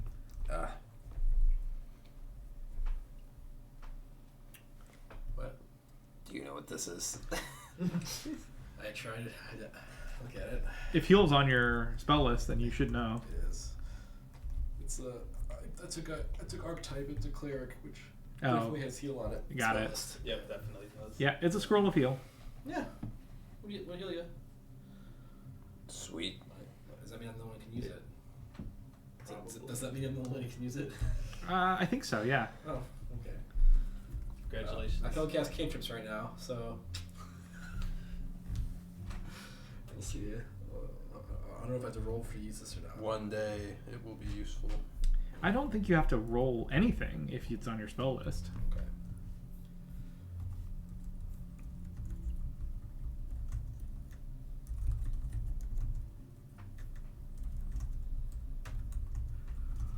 Well, is there anything else you need from the wizard? I'm good. Unless he, how long does it take for you to inscribe one of those runes onto a weapon? Oh, it would probably be most of a day's work. I might have you. I tap the bow that's on my back. Might have some work for you when we get back, but I don't think I want to wait a day. Ooh, I have not done a bow before. That would be quite interesting. Well, let me know. I'm not going anywhere. Eventually, I'll want armor potency runes, but those are quite expensive, so need some time for that. Yeah, I admit it took some time to locate them for Moreland. But we made some fine chainmail. If you're interested, he might still have it for sale. More of a leather armor guy myself. Well, so be it. Perhaps they'll come across them. What level is the scroll feeling at? I think it's just first level.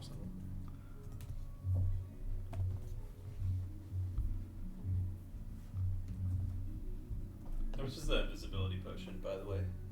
How much is it? Yeah. Oh, the invisibility potion is Or the scroll. 20 gold pieces. The scroll is 12 gold pieces. Which makes sense because the potion anyone can use. You're paying for access. Yeah. Pretty much. Okay. Well, I don't have that kind of money, so I'll pass on that. Yeah, I'm good. Head out. Anywhere else you'd like to go in town? No, I'm good. I would like to. Rage. Nope.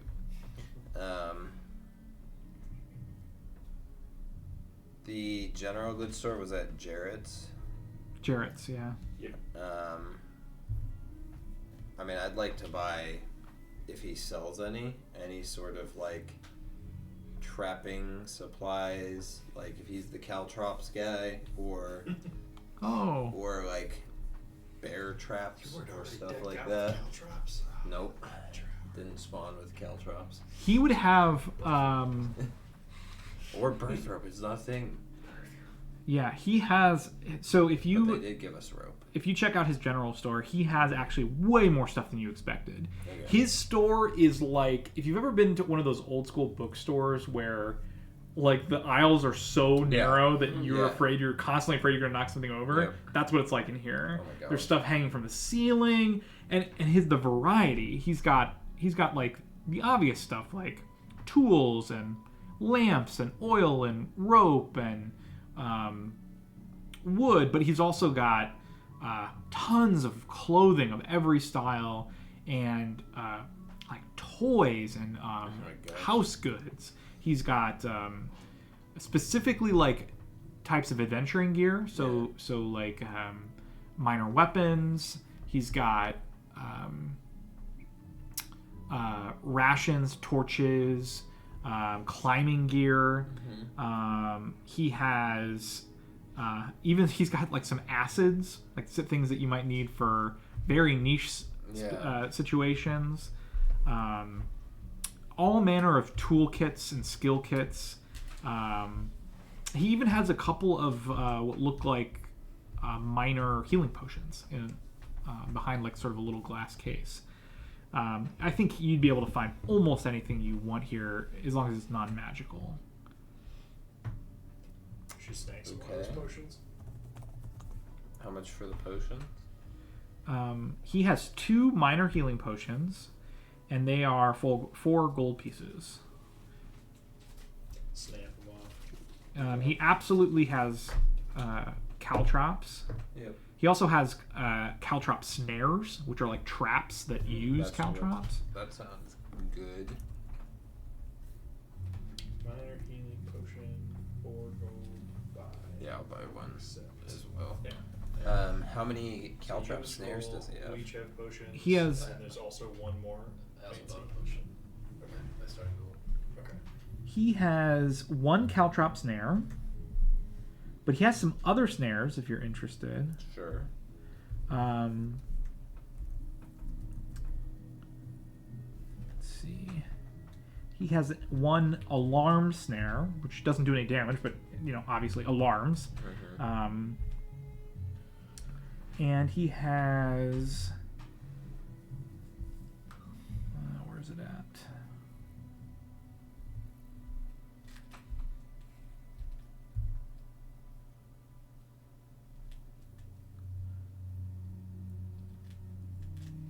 Oh, and he has 1 biting snare, which is it's basically a bear trap. Okay. It's like a big bear trap. It's expensive, but it also looks nasty. Sure does. Just found that. Okay. I mean, it says outdated, but I imagine it's No, it should be accurate because Okay. I don't think they've updated it. the tags. Yeah, Okay, cool. yeah. So if it's the one that does 5d6 piercing, that's the Yup. right one. Yeah, With a DC 18 reflex save. Oh, jeez. yeah. It's pretty good. It's pretty good. I'm gonna buy it. Okay. He's happy to sell it to you. He kind of looks at you like with a grin. He's just like, I'll be honest, I don't get many people looking for these kind of items, so I don't see Put this it to kind good of use. item very often. And also, Caltrops and marbles and alchemist fire. Caltrops. And an acid flask. Yeah. I but don't know, man, there's other things. I will buy just regular caltrops, Okay. which is 3 silver. Yep. How many do you get? I want to keep under wraps for right now. It's fine that way. It's just a pack of caltrops. Yeah, I think they just kind of treat it as They're one enough to unit. cover a 5-foot square. So it's probably a pretty good amount. So yeah, I bought 2 sets because I'm just imagining, how often is it like, oh, I need him to run through this 5-foot square? At least you can cover like a 10-foot hallway with Yeah. 2 sets of I caltrops. shall Sure. buy 3. All right, Mister. He only has 2 for sale. I shall buy 2. Sorry. Does he have any weird ass manacles? How many candles? Manacles? Let me see. And Come then, in different varieties. and more mundane, does he have net? He has net. He has locks. I don't know if he has manacles. Let me see. He has poor manacles. Probably only 1 set. How many nets does he have? Oh, how much are the poor ones? 3 silver pieces. I'll take one of those. He's got 2 nets. I will buy them both. Okay.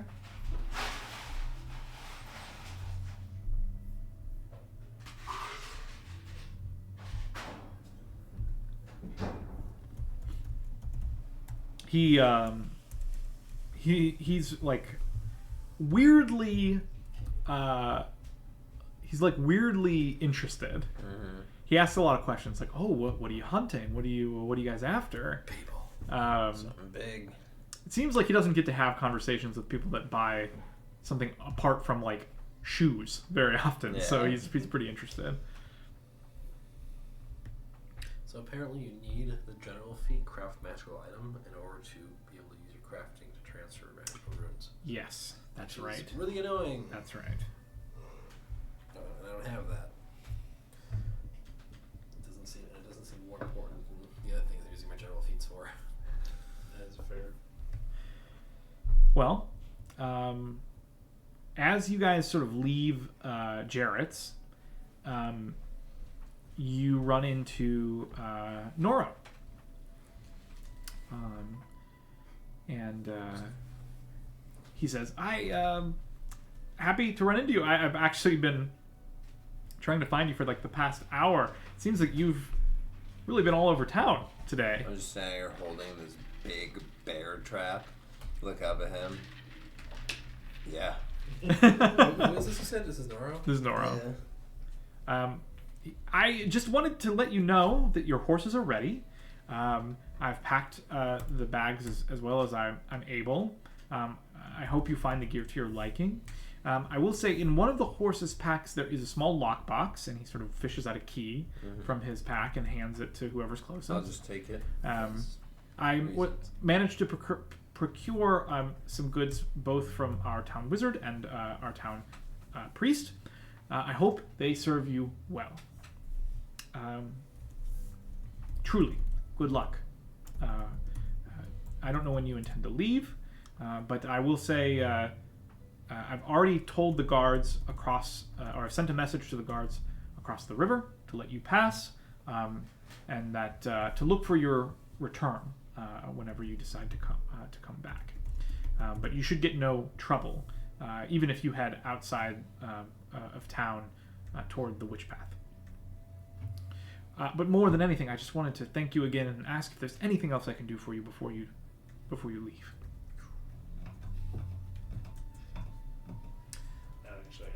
Advance on that gold. Are we still in the Would be so shop? much better. Or are we outside He the waits shop? for you to leave. Okay. Is just us 5 around right now? Yeah. Nora, something's been bothering me. Why does it seem like most of the townspeople don't know how much of a threat that's going on right now?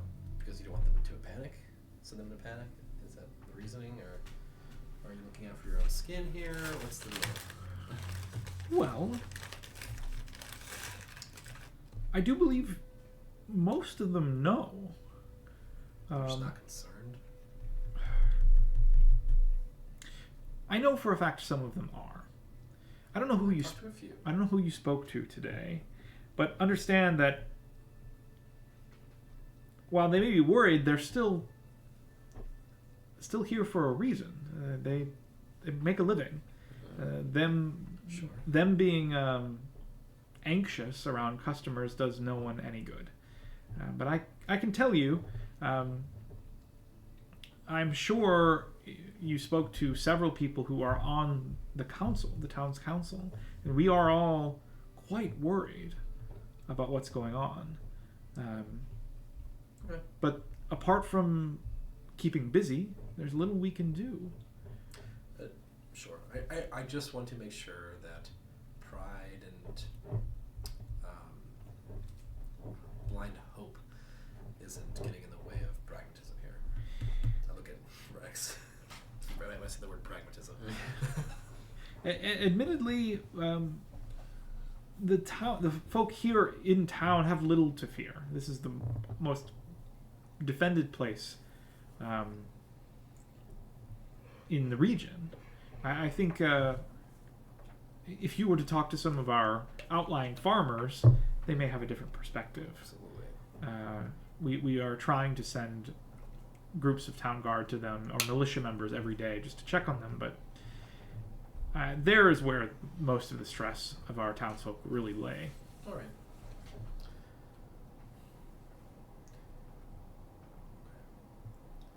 I just wanted to send that. Thanks. I appreciate your concern and understand that the gold we promised you comes from everyone. We all pitched in to make this happen. And we anxiously await the news of your return. Anything else you guys needed? I think we're good to go. I think it's time to start heading there. Ferry on over. Whoop, time to be hitting the old dusty trail. Dusty Ferry. I assume the ferry is able to support horses. It would be pretty silly for the horses to be on this side if Yeah. not. Yes, Of it would be. course, yes, of course. If you head over to the ferry teams there on the side of the river, you'll see firsthand the barges are quite large and more than capable of safely carrying a few horses across. I've also already spoken to our ferry master, who's also on the town council. If you see him, his name is Drathgar. He's a surly man, but he is descended from Drellin himself. He's a proud man. He's quite proud of the work he's done maintaining the ferries here. I've already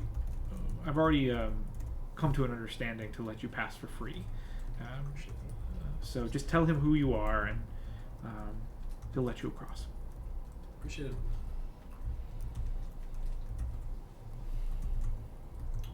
The ferry. To the ferry. Yep. You find the ferry up close pretty impressive. Basically, what it consists of is two enormous capstans on either side of the river, with a rope that wraps around each side and then goes across the river, and Capstan? Everyone run. and then huge each of the ferry boats are actually attached to the huge rope that crosses the river, and it pulls them back and forth very efficiently. There are teams of horses that rotate these big capstans on either side. The whole setup is impressive, well maintained, and runs very smoothly. And you find you're able to get passage more or less immediately right across the river without any issues whatsoever. From here you can see, just the scale of the river. It's wide, and you can see where the old dwarf bridge used to cross, where the Dawnway came to the river. And it's quite clear that whatever flood destroyed this bridge must have been a scary one. Yeah. Because it was a big bridge, and it would have taken quite a lot to destroy it. You can see the pylons that the bridge sat on are still standing, and some of them are 20 feet above the level of the water. So this was a big bridge. But yeah, you find yourself on the western shore of the river. Before you, heading pretty much due west, is the Dawnway, straight and flat. And then you can see a dusty path that heads north along the river. It's a pretty clean shot, kind of wraps around a little bit of farmland, and then you can see in the distance where it cuts left and then heads up north through into the Witchwood. And so it's pretty clear that's the witch path that they had talked about. And I think here would be a good time for a little bit of an intermission while we move on to the next section of our day. Sounds good. I at least need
So a choice lies before you. Would you like to travel west on the Dawnway, or would you rather stay off the main road? Northwest. Is the Witchwood like northwest? I imagine, sort of. The Witchwood is large, and Cross, whatever. What's the road called? Also, The Dawnway? No, the Witch Trail. Witch Trail. Yes, That's what that's I'm saying. It's northwest. I mean, it's basically just north of us. It's basically just north. It's barely west. It's on the map. Technically, yes. So this one right here goes along the river. yes. Um, Yep. I mean, my vote is to go on the Dawnway just because it's more likely to see travelers that will get harassed. Maybe be able to clear it out while we're there. I feel like it's two different approaches. If we take the Witch Trail, that's probably more low key, more likely to just get to Jor's cabin more quickly. It also maintains the element of surprise for when we start to hit these hobgoblins. Conversely, trying to get an ambush sprung on you that we know we're ready for worked fine last time. But also, if we go in, talk to Jor, and then we head to the Dawnway from already inside the Witchwood, we can potentially ambush the ambushers. True story. My vote's for the Witch Trail. I also vote for the Witch Trail. You know, Witch Trail. Of course. No redemption, because without Rex voted more. Even though, I mean, the Witch Trail sounds good. I'm pretty different, actually. But you gotta keep up. It's just shorter too. I gotta keep up appearances. Fair. Mm-hmm. On principle, I vote Dawnway, but I'm also fine with this point. Okay, so you guys go north along the river and cut into the Witchwood via the Witch Trail. It's not a very heavily traveled trail. It's clear enough. It's maintained enough that you're not going to lose it. But you feel pretty strongly that if you were to stray, you would be at risk of getting lost pretty quickly. The Witchwood is dense, and it's a little confusing if you're not really familiar with it, especially after you get 5, 10, 15 miles in. So I assume you're going to follow the directions to go directly to Jor's cabin. Well, you find that there are a handful of tiny trails that lead off here and there, probably either game trails or perhaps trails cut by trappers or hunters or something. Maybe woodcutters looking for lumber. But the main trail is easy to find. And you find yourself, before long at all, approaching where was supposed to be this cabin, Jor's cabin. And you almost happen upon it before you even realize what's happening. The trail that you're on, it leads past this small cabin, and it's in a pretty deep glade in the forest. And it's so sort of ramshackle and covered by tree limbs and vines and moss, and sort of littered with like nets and baskets and stuff that you don't even notice it right away until it's like right there in front of you. And as was said, it overlooks like a little lake or maybe like a little bayou or something. You can see the water standing behind the cabin. It's sort of, you see the reflections off the water. And you can see a little skiff that's tied up on a nearby dock, like a makeshift dock nearby as well. Really, the only thing that's a dead giveaway that this is what you're looking for is that there's a little bit of smoke coming out of a chimney through the roof of the cabin. Does it look like, as we are approaching and we see this, does it look like it has been, we'll say, unnaturally disturbed at all? No, not at all. No, it's clear someone's living here. Yeah. But it's equally clear that the people that live here, or the person that lives here, perhaps, does not care about appearances. They are not trying to impress anybody. This is a very utilitarian cabin. I should say I'm keeping an eye out because I am curious of. I was looking for. Okay, did the hobgoblins stop by here? Is there any sign that they would have come through? You see no sign whatsoever. Okay, cool. As you stop and realize that you're standing before this cabin, you all notice that underneath the porch of the cabin, there are 3 big hounds. They look to be sleeping. It doesn't seem as though they've... well, let me see. I shouldn't say that yet. You guys aren't trying to be quiet, but you're also not being loud. We got some horses. Okay. So, as you all see them, you see the dogs. One of them, perhaps hearing the hooves on the trail, stamping on the trail, looks up and immediately begins baying at the top of its lungs. Do any of you do anything immediately? Is it because you noticed the dogs ahead of time? Do any of you want to? All of you noticed too. They weren't hiding. Like, you all were pretty much on top of it. Hop down and just stay. Just wait. Yeah, I'll also dismount and try and keep the horse calm. Yeah. The dogs, in sort of unison, all stand up and rush toward you, just barking at the top of their lungs. They run straight toward you. They're not extremely fast. Any of you want to do anything as they approach?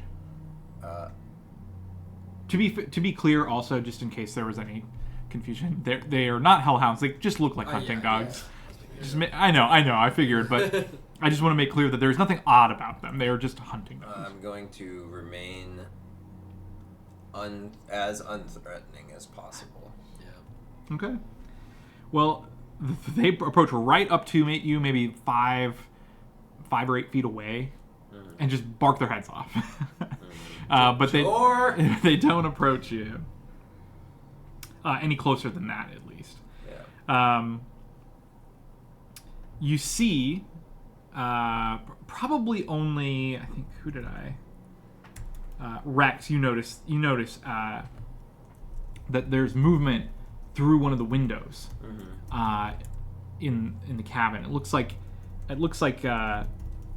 whoever lives here has set up like a little almost like an arrow slit with like a cover that he pulls. You see him pull it open and close it. And a man steps out of the cabin's door as it swings open.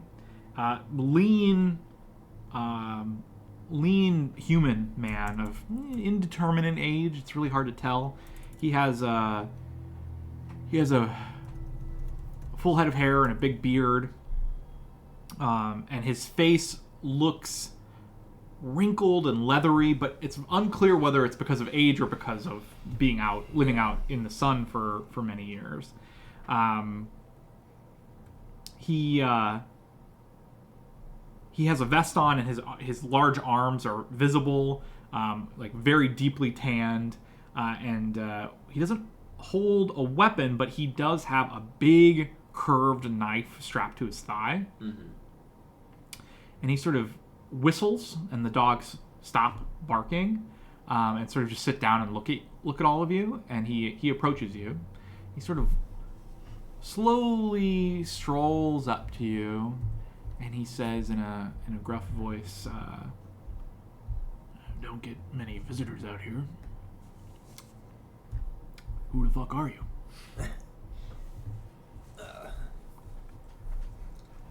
Nice setup you got here. I'm just nod in approval, but Sorana, when I asked about if there was any anyone who'd know these woods in this area best, she told us to come find you. I'm sure, given that you're well acquainted with this area, the infestation you're currently dealing with. I ain't got nothing to do with Serrana. What kind of infestation are you talking about? The hobgoblins. What are you doing with the hobgoblins? Or chasing them out. You gonna gut them? Kill them nice and slow? Not slow. Potentially. Probably fast, but That'll do. Accidents happen. I also heard I think I could have probably put it on my horse. I pat the big freaking trap that I have on the side too and say, I also hear they got quite a big beast worth felon with them.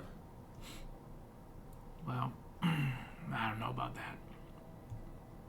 But goblins, I can't stand them. Wood's rotten with them right now, you're right. Well, if you intend to get them out of my woods, how can I help you? That's what we're here for. We need to know. First, we know they're jumping people coming through on the Dawnway. I'd like to get the jump on them, either while they're setting up or before they get to their locations that they've been using for these ambushes. Now, Serrana told us that they sent out a pack of guards to go looking for him, and they got torn up. Now, they couldn't find where they'd be hiding, and I also don't know where their best locations to set up ambushes would be. So what I'm wondering from you is, where's a good place they could be holing up? Is there game moving around, staying away from certain places that you're used to? So where could they be hiding? Where'd be best? And then also, what are the best spots you can think of that they could ambush the Dawnway from? Well, you're right. They've been all up and down the Dawnway. I seen, evidence of all kinds of travelers getting torn up. I don't know about those guards, but I'm not surprised. They seem to stick to the Dawnway. Probably because they got numbers. So they ain't afraid to jump out, take on whoever's traveling. As far as game, makes no sense. Everything's out of order. All the old hunting trails are screwed up. And I'm seeing creatures swimming here in these in the fen, the bog. I ain't seen in decades. So something's out of the ordinary. If what you're asking is where we might find them, they definitely came down out of the worm smokes.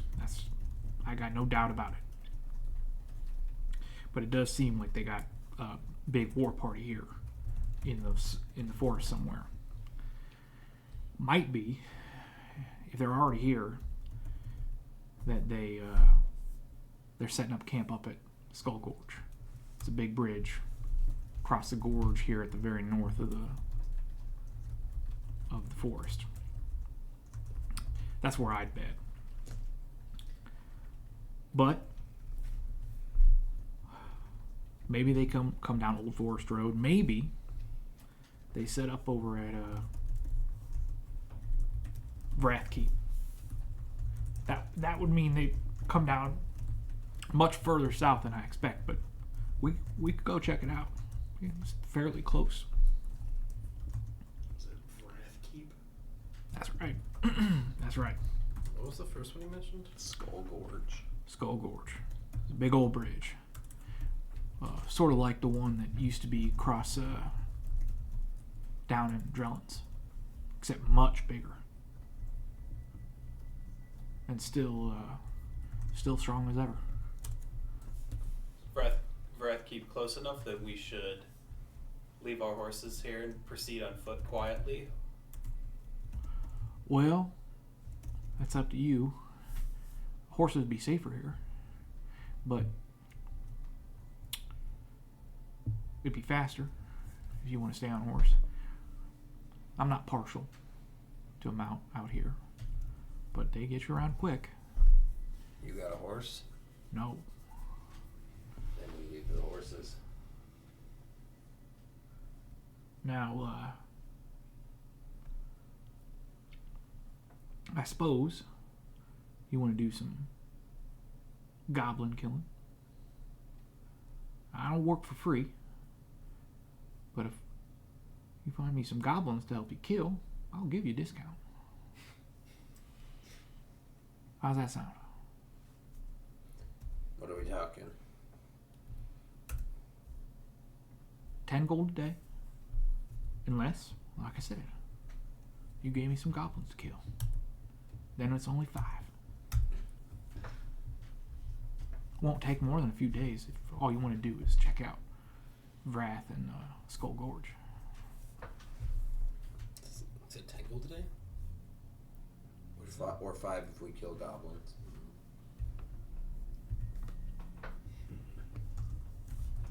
To save us a ton of time, I think having someone who knows the woods extensively. We're gonna take you up on that. I'll keep you out of trouble, at least much as I can. Oh, we'll be looking for trouble, but it's gonna be trouble on our terms, which they're not used to. If you want to get to Vrath, we're gonna have to. We'll cut through the forest, but we gotta cut across Swift Creek, which means going on the Dawnway for a moment, because there's a bridge there that goes across the creek, across the swamp. From there, we'll jump back off of the Dawnway, try to stay unseen, head up north, and see if we can find us some goblins. How's that sound? Sounds like exactly what we're looking for.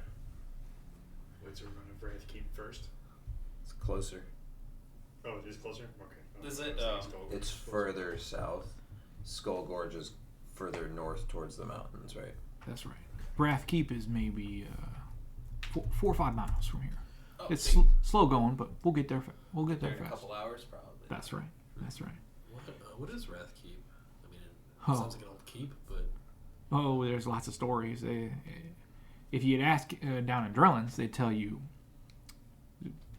full of ghosts, full of spirits and demons. It's just an old keep. They used to have a presence there to keep the Dawnway safe back when there were lots of bandits here in the Witchwood. That hasn't been a problem for a long time. Not sure what happened to the keep. There are all manner of ghost stories about Vrath. Maybe I can tell you on the way, but I mean, have you been up there to attest that they're not true? I've never been in it. I never have a reason to be in it, but I've seen it. It's just a keep, run down, broken. Can I check if I know anything about the ghosts of Vrath Keep? Kind of feels like it's in the occult wheelhouse. Yeah, absolutely. Anything specific you wanna try to find out, or just Yeah, I want to know like the nature of the ghosts there. It's like occultism's like about explaining the unexplainable. So is it like a specific? Is it like undead? Is it incorporeal ghost sort of thing? Is it devil demon activity? That's sort of what I want to know. I'm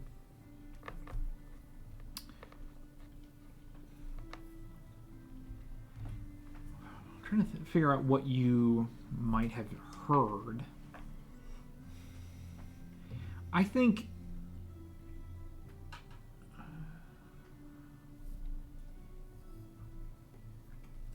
I think you would probably assume that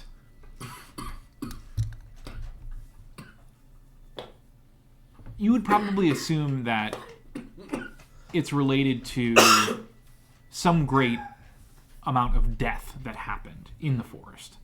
I think you know from experience that ghost stories and stories of demons and things always has a bit of truth to it. People love to over exaggerate the facts, but what you've found in your experience and in your sort of witnessing much of the strangeness of the world is that a lot of it comes from suffering and death. And so you suspect that whatever the truth is of this wood, it's probably, while it may or may not have actual ghosts, you suspect it probably has a pretty sordid history. Gotcha. What would I know about it from how it's regarded in the minds of, that this is an actual keep, I would assume. It's a strategic fort-like place that sort of falls within the Elsear Vale. What does the military that resides at Brindle think of it, or is it like just considered lost, or is it a? Why don't you roll? So you're a native to the Vale. We all are. And a native to sort of the populated areas of the Vale. Give me a society check. Wow. 18. So I think you would know that it's an old keep, like old Restalor old. Okay. Like much of the now abandoned, walled places of the Vale. And you know that it is completely unmanned currently. Like no one actually uses this keep. All you know about it is the stories that people tell. Basically that it used to be a keep that protected the travelers of the Dawnway in and out of the Vale. It was sort of because of the thickness of the forest, it was dangerous at the time, and there were always a full contingent of soldiers stationed there to make sure that the Dawnway stayed safe. They patrolled up and down the entire Dawnway of the here in the forest. And the story is that they fought off a tribe of rather menacing, rather brutal giants here that lived in the forest, who were not pleased with people using the Dawnway and would often harass travelers. And the general here that was stationed at the keep decided to raid them. Instead of defending from them, he decided to gather his forces, raid the giants, and try to destroy all of them once and for all. They drove all of the giants out of the forest into the mountains, only for the giants to come back in force, and take advantage of the sort of arrogance of the soldiers at the time. And on one stormy night, they came and they slaughtered everyone in the keep and destroyed most of the keep in the process. And sort of ever since, no one has been willing to man it. It hasn't been necessary either, but everyone just sort of treats it as like a cursed place. It's free real estate, man. Our keep. Yeah, as soon as we beat all the hobgoblins and the giants that are living there, it'll be fine. I think I considered it as one of the places to set up my little commune thing, but the whole ghost thing kind of scared me off a bit. Too far west as well. So we can specifically move stealthily, right? That's okay. Yeah, absolutely. And I think not having horses definitely would help with that. Yep. Feels like horses not the stealthiest. It's different. I think that's different. He is a legendary in stealth. You don't know. Yeah, I was gonna say his mount notwithstanding. The horses. Yeah. Fine. Wait, so you guys don't mind that I bring mine, or do you guys do? No, I think it's fine. I think he's. You're I way think slower than us, if I think How about fast you guys? was there a ram? It's a ram. I think that they're a lot more like smaller and light on their feet than a horse's. I don't know. Have you seen that ram? Mechanically, it's the same size though. Oh, gotcha. I still think it's probably. It's a little more.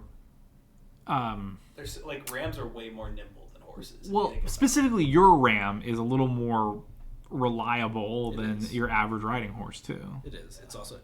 I don't need checks to make sure it doesn't get spooked and run off. It's very well trained. It's also hardier than most things. I mean, assuming that. Let me double check something. How bad is its actual stealth?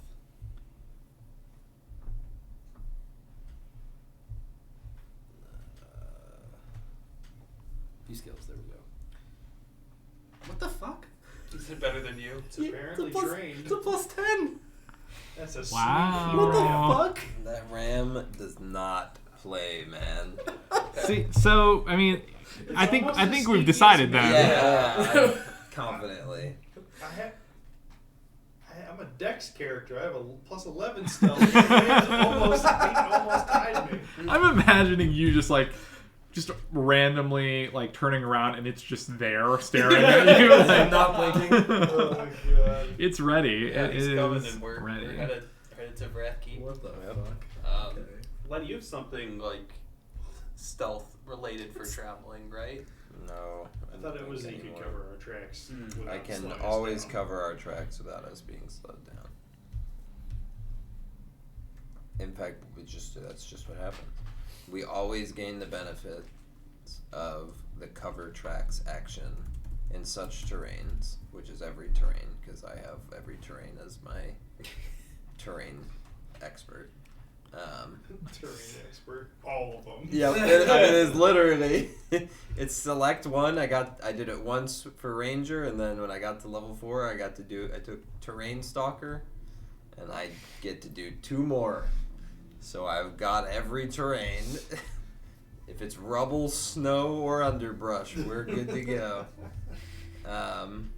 But yeah, so cover our tracks without moving at half our speed, so we get to move full speed.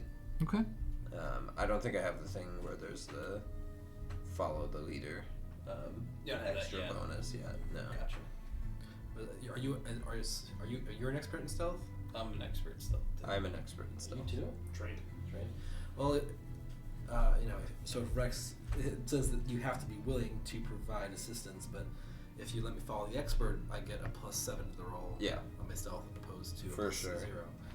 +0. For sure. Pretty good. Yeah. Pretty good. Okay.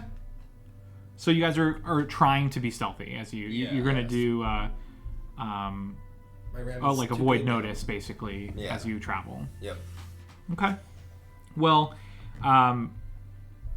Jor calls his dogs back to under the porch, goes inside, grabs a pack, grabs a bow, and a quiver. Oh. Right, so for Terrain Stalker. Yeah, so you sneak without attempting a stealth check as long as you're not. We're not specific. During exploration, allows you automatically approach within 15 feet of other creatures while avoiding their notice, as long as they aren't searching or on guard. You automatically without it. Yeah. That is insane. Interesting. So there's that. Just worth noting.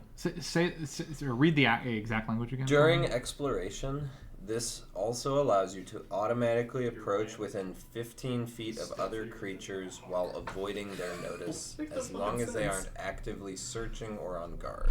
Okay. That is good to I'm know. thrilled. That is really good to know. Yeah. Are you... Go ahead. What's your approach going to be for traveling in terms of your order of I didn't pick any of skills. traveling? Are you going to take up the rear, or are you going to take up the front? Like, So myself and Jor probably are leading. I think that's fair. I think that's very fair. Because what I'm trying to do also is, if this is our like scouting day or two, like we scout out this and then we scout out the next thing with him, I want to be able to navigate this as well as him, like pick up the stuff from his knowledge. So stick with him and kind of like talk with him on the way about like anything that he'll tell me about the area, so that I can, become very well acquainted with just all of it, as somebody who's like very much, this is my element. It's just not my zone.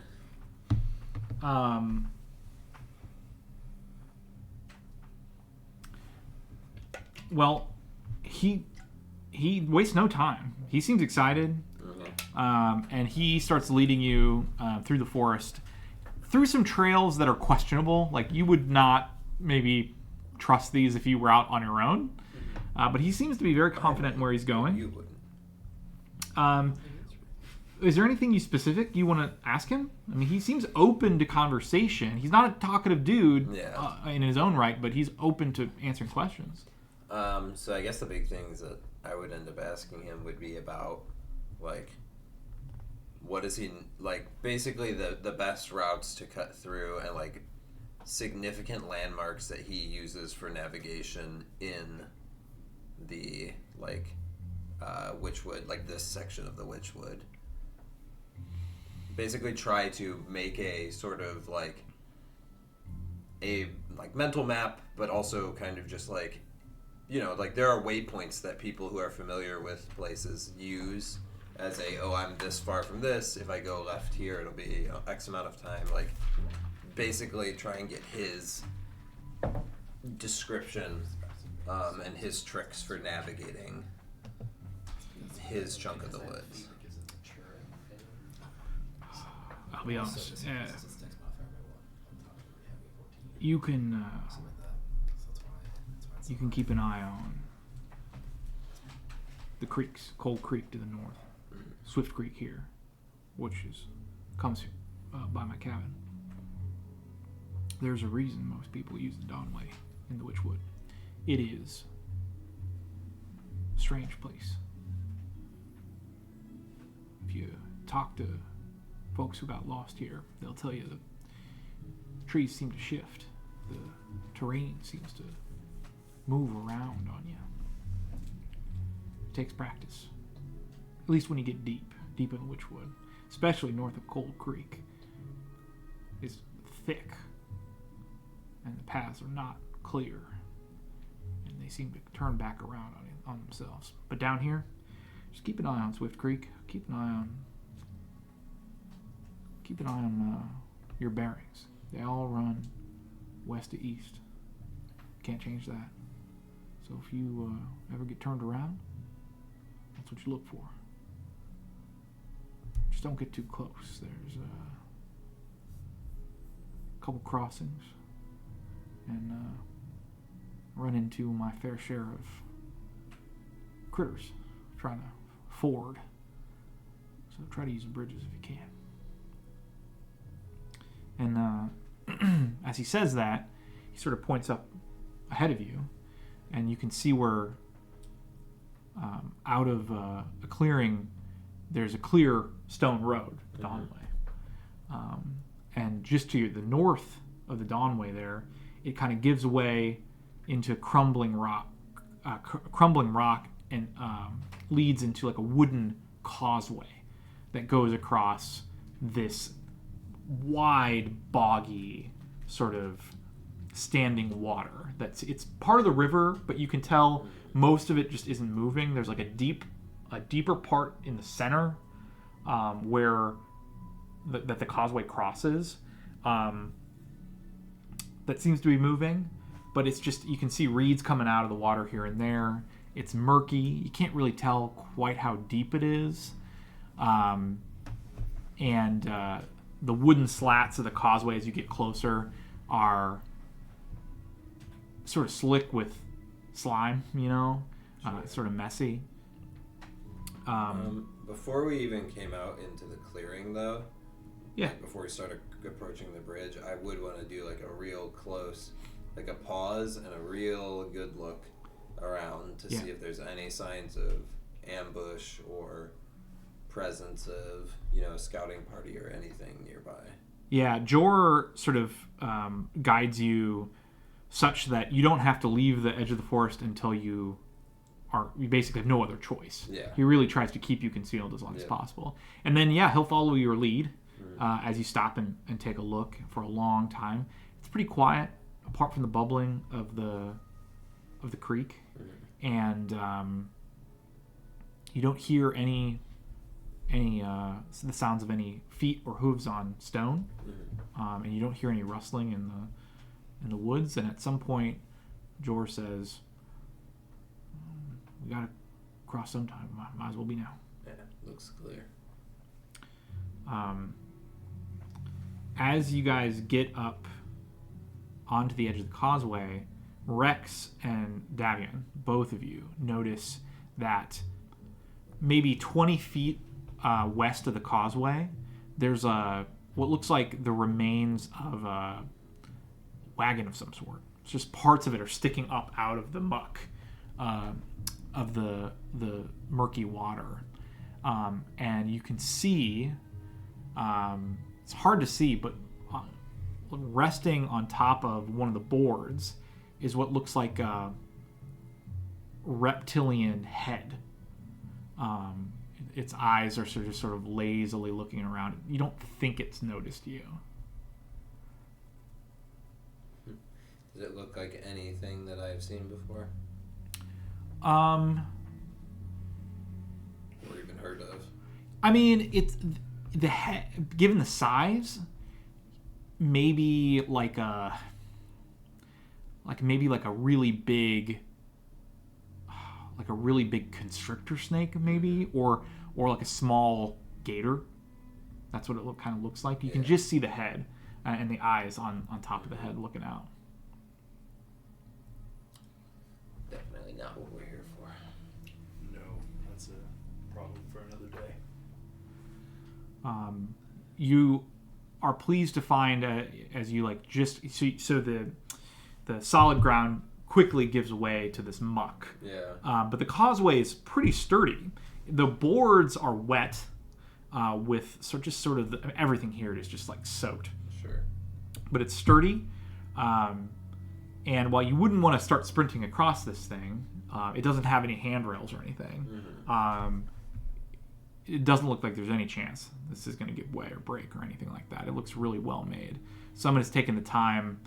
I mean, there's no stone bridge here, so someone's taken the time to really build something sturdy. Yeah. You said it was sturdy. As you get to as you get close to the center of the causeway, you do notice the reptilian head sort of picks up a little bit and watches you as you pass. It's maybe 30 feet away. It's not obvious. I think even at this point, the two of you, unless you said something, the two of you wouldn't even notice it was there. We'd have mentioned it was there for sure. Well, it sort of follows you. And as you get to the center of the causeway, it actually raises out of the water, like by maybe 1 or 2 feet, and it has a long neck, clearly attached to the head. But then it raises 5 or 6 feet out of the water, and then you see another creature pop out of the water. Oh boy. And another, and another, and another. And they all look in your direction. And then, in a surge, the water falls off of one giant creature with many necks and heads, all looking at you. So let's roll initiative. And before we do, let's flip this map upside down. You don't have Scout's wording yet, do you? I do have Scout's Warning. Oh, nice. That is a magic card. It's also an ability that I have. It's also magic card.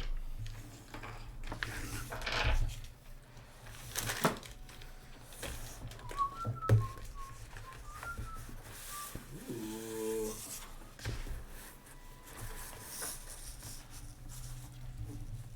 Oh, wonderful. Is it where it is right here? Yeah, that's where it is. And where You would have been between probably the middle of the river there, or the creek, and where it starts to turn. I think if you're standing This somewhere, side, then. yeah, somewhere in that area, that would be just fine. You can place yourselves where you'd like. this can be our pal? Or do you have a I hint? think I have one for him actually. Excuse me, Mr. Hydra. That's where my computer goes. We don't know that's what it is yet. Well, I legitimately, I'm not calling it a Hydra because I know it's Hydra. I'm calling it a Hydra because it has many heads.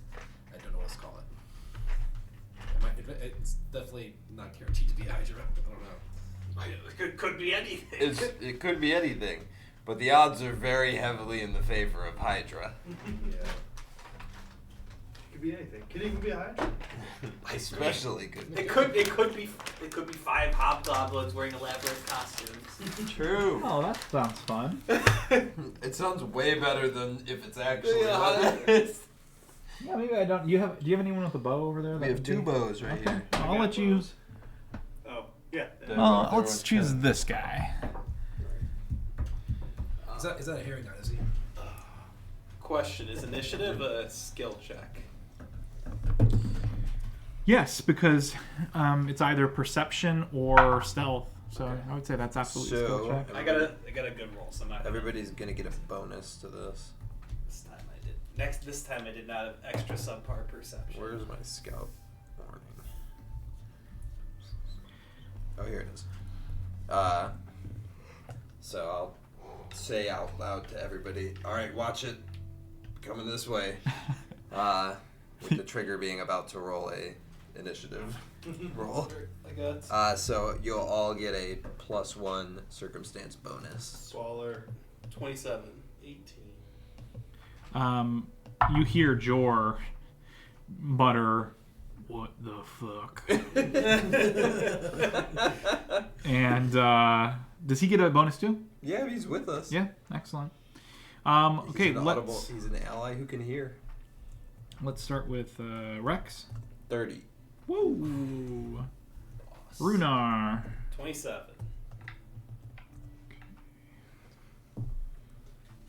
Okay.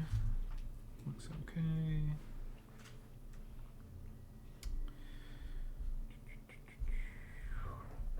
Okay. Davian. 18. Is there a dodge action? I don't know if there's a Pathfinder. Redrick. 23. Raise a shield. Yeah, your shield raise is sort of how that. Can I take my mount's initiative? It's got better initiative than I do. I can move. I mean, it goes on my turn, but I would rather go on its turn. Can I just roll for it and go on its turn? Yeah, that's funny. And switch to playing against Ram instead. I ram with the companion Yeah, dwarf. companion paladin. You figured out my twist. It's supposed to be halfway to the campaign. It was the before it Ram was all revealed. along. I'm actually a dwarf in a goat costume, and the dwarf is a goat in a dwarf costume. It's pretty big. Large. Even. It is. What? How close is he? Is it close first? Yeah, I went first. Oh. Spooky boy. There's a defend action, but that just means move at half speed with your shield raised.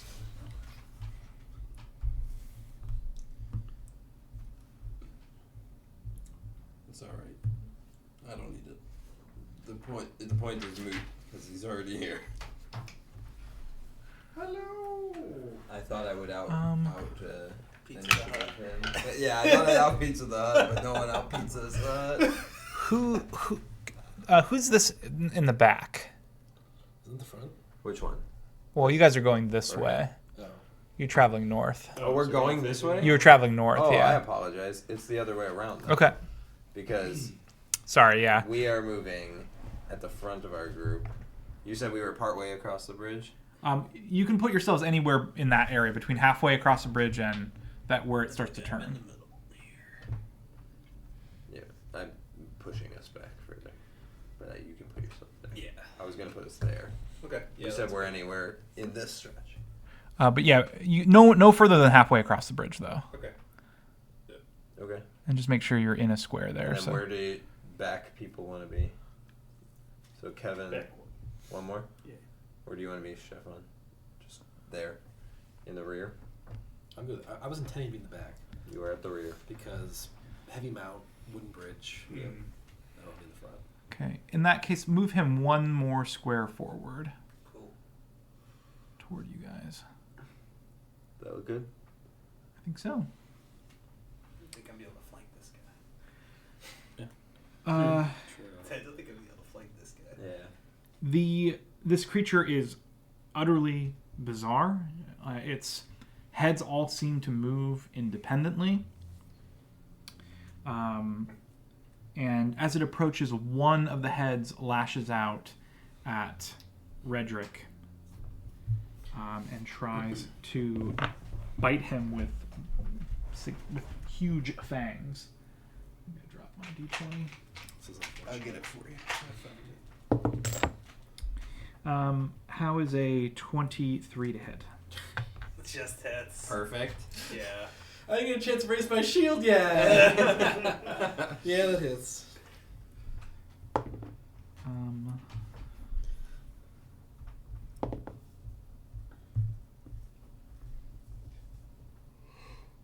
17 damage Okay. as the huge jaws latch onto your shoulder. What do you mean it's coming at us? Oh! Here it is. Rex, what would you like to do? I will start by hunting prey. All right. Mr. Maybe you're not a Hydra thing. I'm really, I'm really crunchy. Which- This outer shell. There's look at those soft people over there. It will be a recall knowledge. Yes, recall knowledge. So, you know this is a Hydra. Oh, that's where it shows the range. Go me. Click into it. What would you like where to that was know To about be- the creature? To be Maybe it's clear, also, just in here. case it's Yeah, not it's not. evident, because he's my hunted prey, I get a +2 to circumstance bonus. Oh, So you want a crit. let me. It might be. Let me check. You said +2. Yeah. It is not enough for a critical. That's okay. I just wanted to make sure, because that's not like reflected on the pluses. It's like inside. And that can make a huge difference here for these types of things. But yeah, you still what you realize it's a Hydra. What specifically would you like to know about it as it sort of looms there over you? I would like to know how one would go about. What's the most effective way to kill a Hydra? Assuming that I know what a Hydra is. Lenny knows what a Hydra is and what Hydras do. I don't know that Rex knows. So, what's the most effective way to kill a Hydra? You've heard enough about Hydras to know that there are two good ways. Mm-hmm. One, you cut off all of its heads. This can be, if you're prepared, this can be quite easy to do. And efficient to kill the creature very quickly. But it can also be very challenging if you're not well prepared. The other option is to avoid its heads altogether and focus entirely on destroying its body, basically. Ignoring the heads and destroying it at its core. I think that's about as much as you can get with that knowledge check. That's fair. Looking at my not assuming my party is going to be ready to go for a concerted cut-off head exercise here. We may have brought my portable Think guillotine. we're not ready to just do this right now. I am going to... No faith. I have to use an action to step forward. From here, is he hittable? Yes. Yes. Okay. Yeah. So I'll step forward. How far is this drop, by the way, off the bridge? 2 feet to the water. It's not super clear how deep the water is. Because you don't really know how big the creature is. Although you're pretty sure the water that's moving quickly, the blue on the map, is fairly deep. You wouldn't be able to stand there. Gotcha. And I will just attack him. Okay. I'm going to aim for his body if Okay. I can. Absolutely. Depending on how it is standing.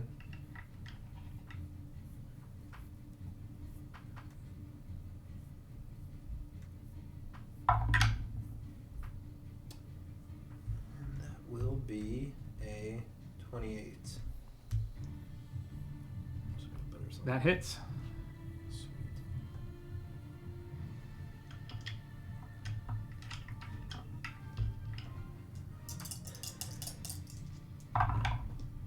That's a good roll. 11.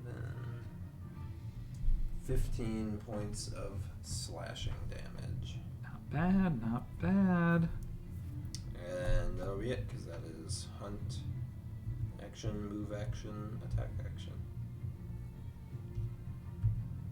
Runar. I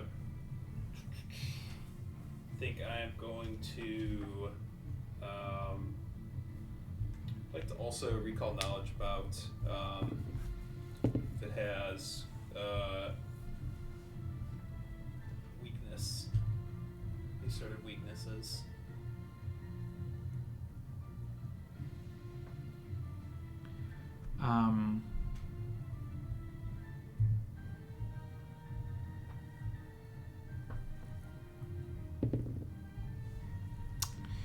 So you vaguely hear or remember a story, a story that involves a creature like this. You're not super attuned to the natural world in a way that you would have maybe seen one of these monsters or one of these creatures before. Right. But you've heard stories about them, and you recall that whenever there's a story about one of these creatures, the hero always has a flaming sword for whatever reason. But beyond that, you don't really remember much about the weaknesses of the creature. Okay. All right. Then But I think you can, yeah. you can do with that what you will. Yeah. Oh, Quick. I should also say that I would have called out. I'm gonna ask. If it's not obvious, it's a Hydra. How the fuck would I know that? I'm just gonna quickly look at Davian and say fire, and I'm going to. What? Arrows? I just self-immolate. Arrows? Yeah. Insults? What?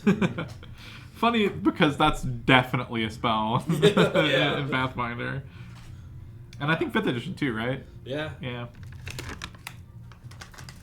I think I'm going to use Ghostly Carrier as well.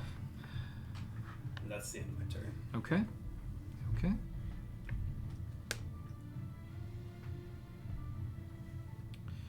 Well, next up is Redrick. What did you call out, Rex? It's a Hydra. Okay. I attack his head.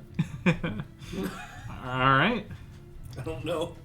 That's fine. I detect type because closest. Yep. Yes, it's also just within reach. Yep. I raise my. I also raise my shield for that. Actually, yeah, I do that. Wow, missed the box entirely.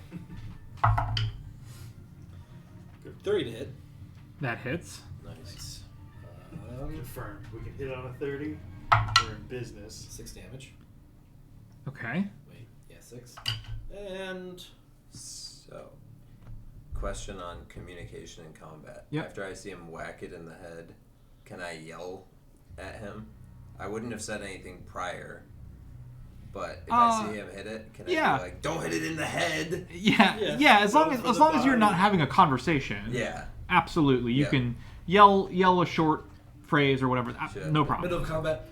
Welcome to my TED Talk. Yeah. Body. Okay. Second attack of the body. Can you reach the body? Oh, I didn't realize there was a mechanical difference. It is. The body is 10 feet. 5 feet? Then no, I cannot. Okay. Then I'm just like, And well, don't hit nothing. I hit the head, but it's only gonna. It's well, I don't know. Maybe say he's low. 17 hit. 17 does not hit. I think so. Okay, that's my turn. Yeah. Yeah, you deal a deep slashing blow. Are you using your axe, right? Yeah.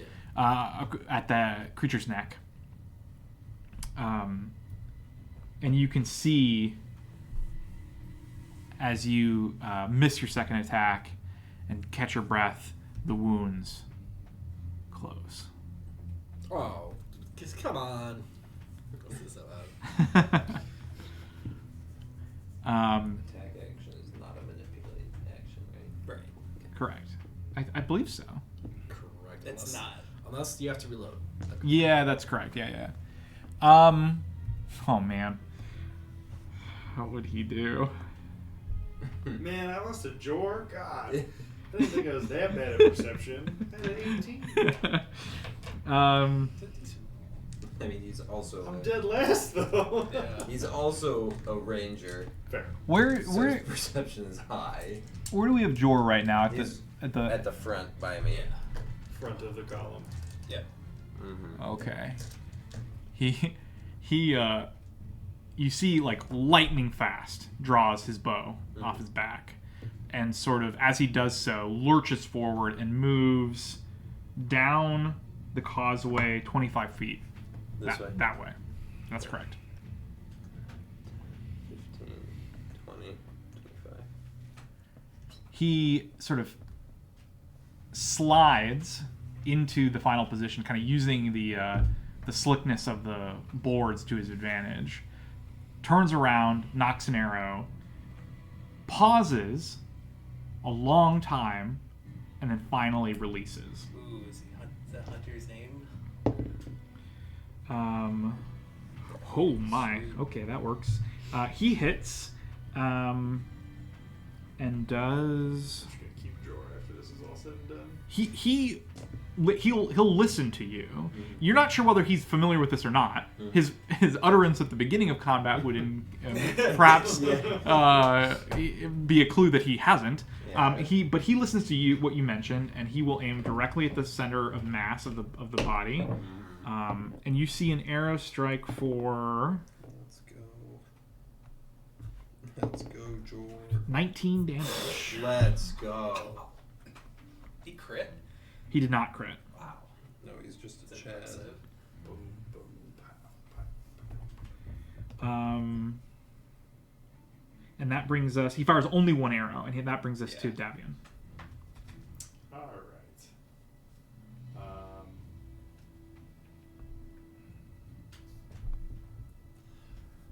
So the creature is up out of the muck fully, or is it still just like a bunch of heads sticking out of the muck? You can see its body, and you can see its tail sort of in the water, sort of like moving back and forth, but you can't see any of its legs.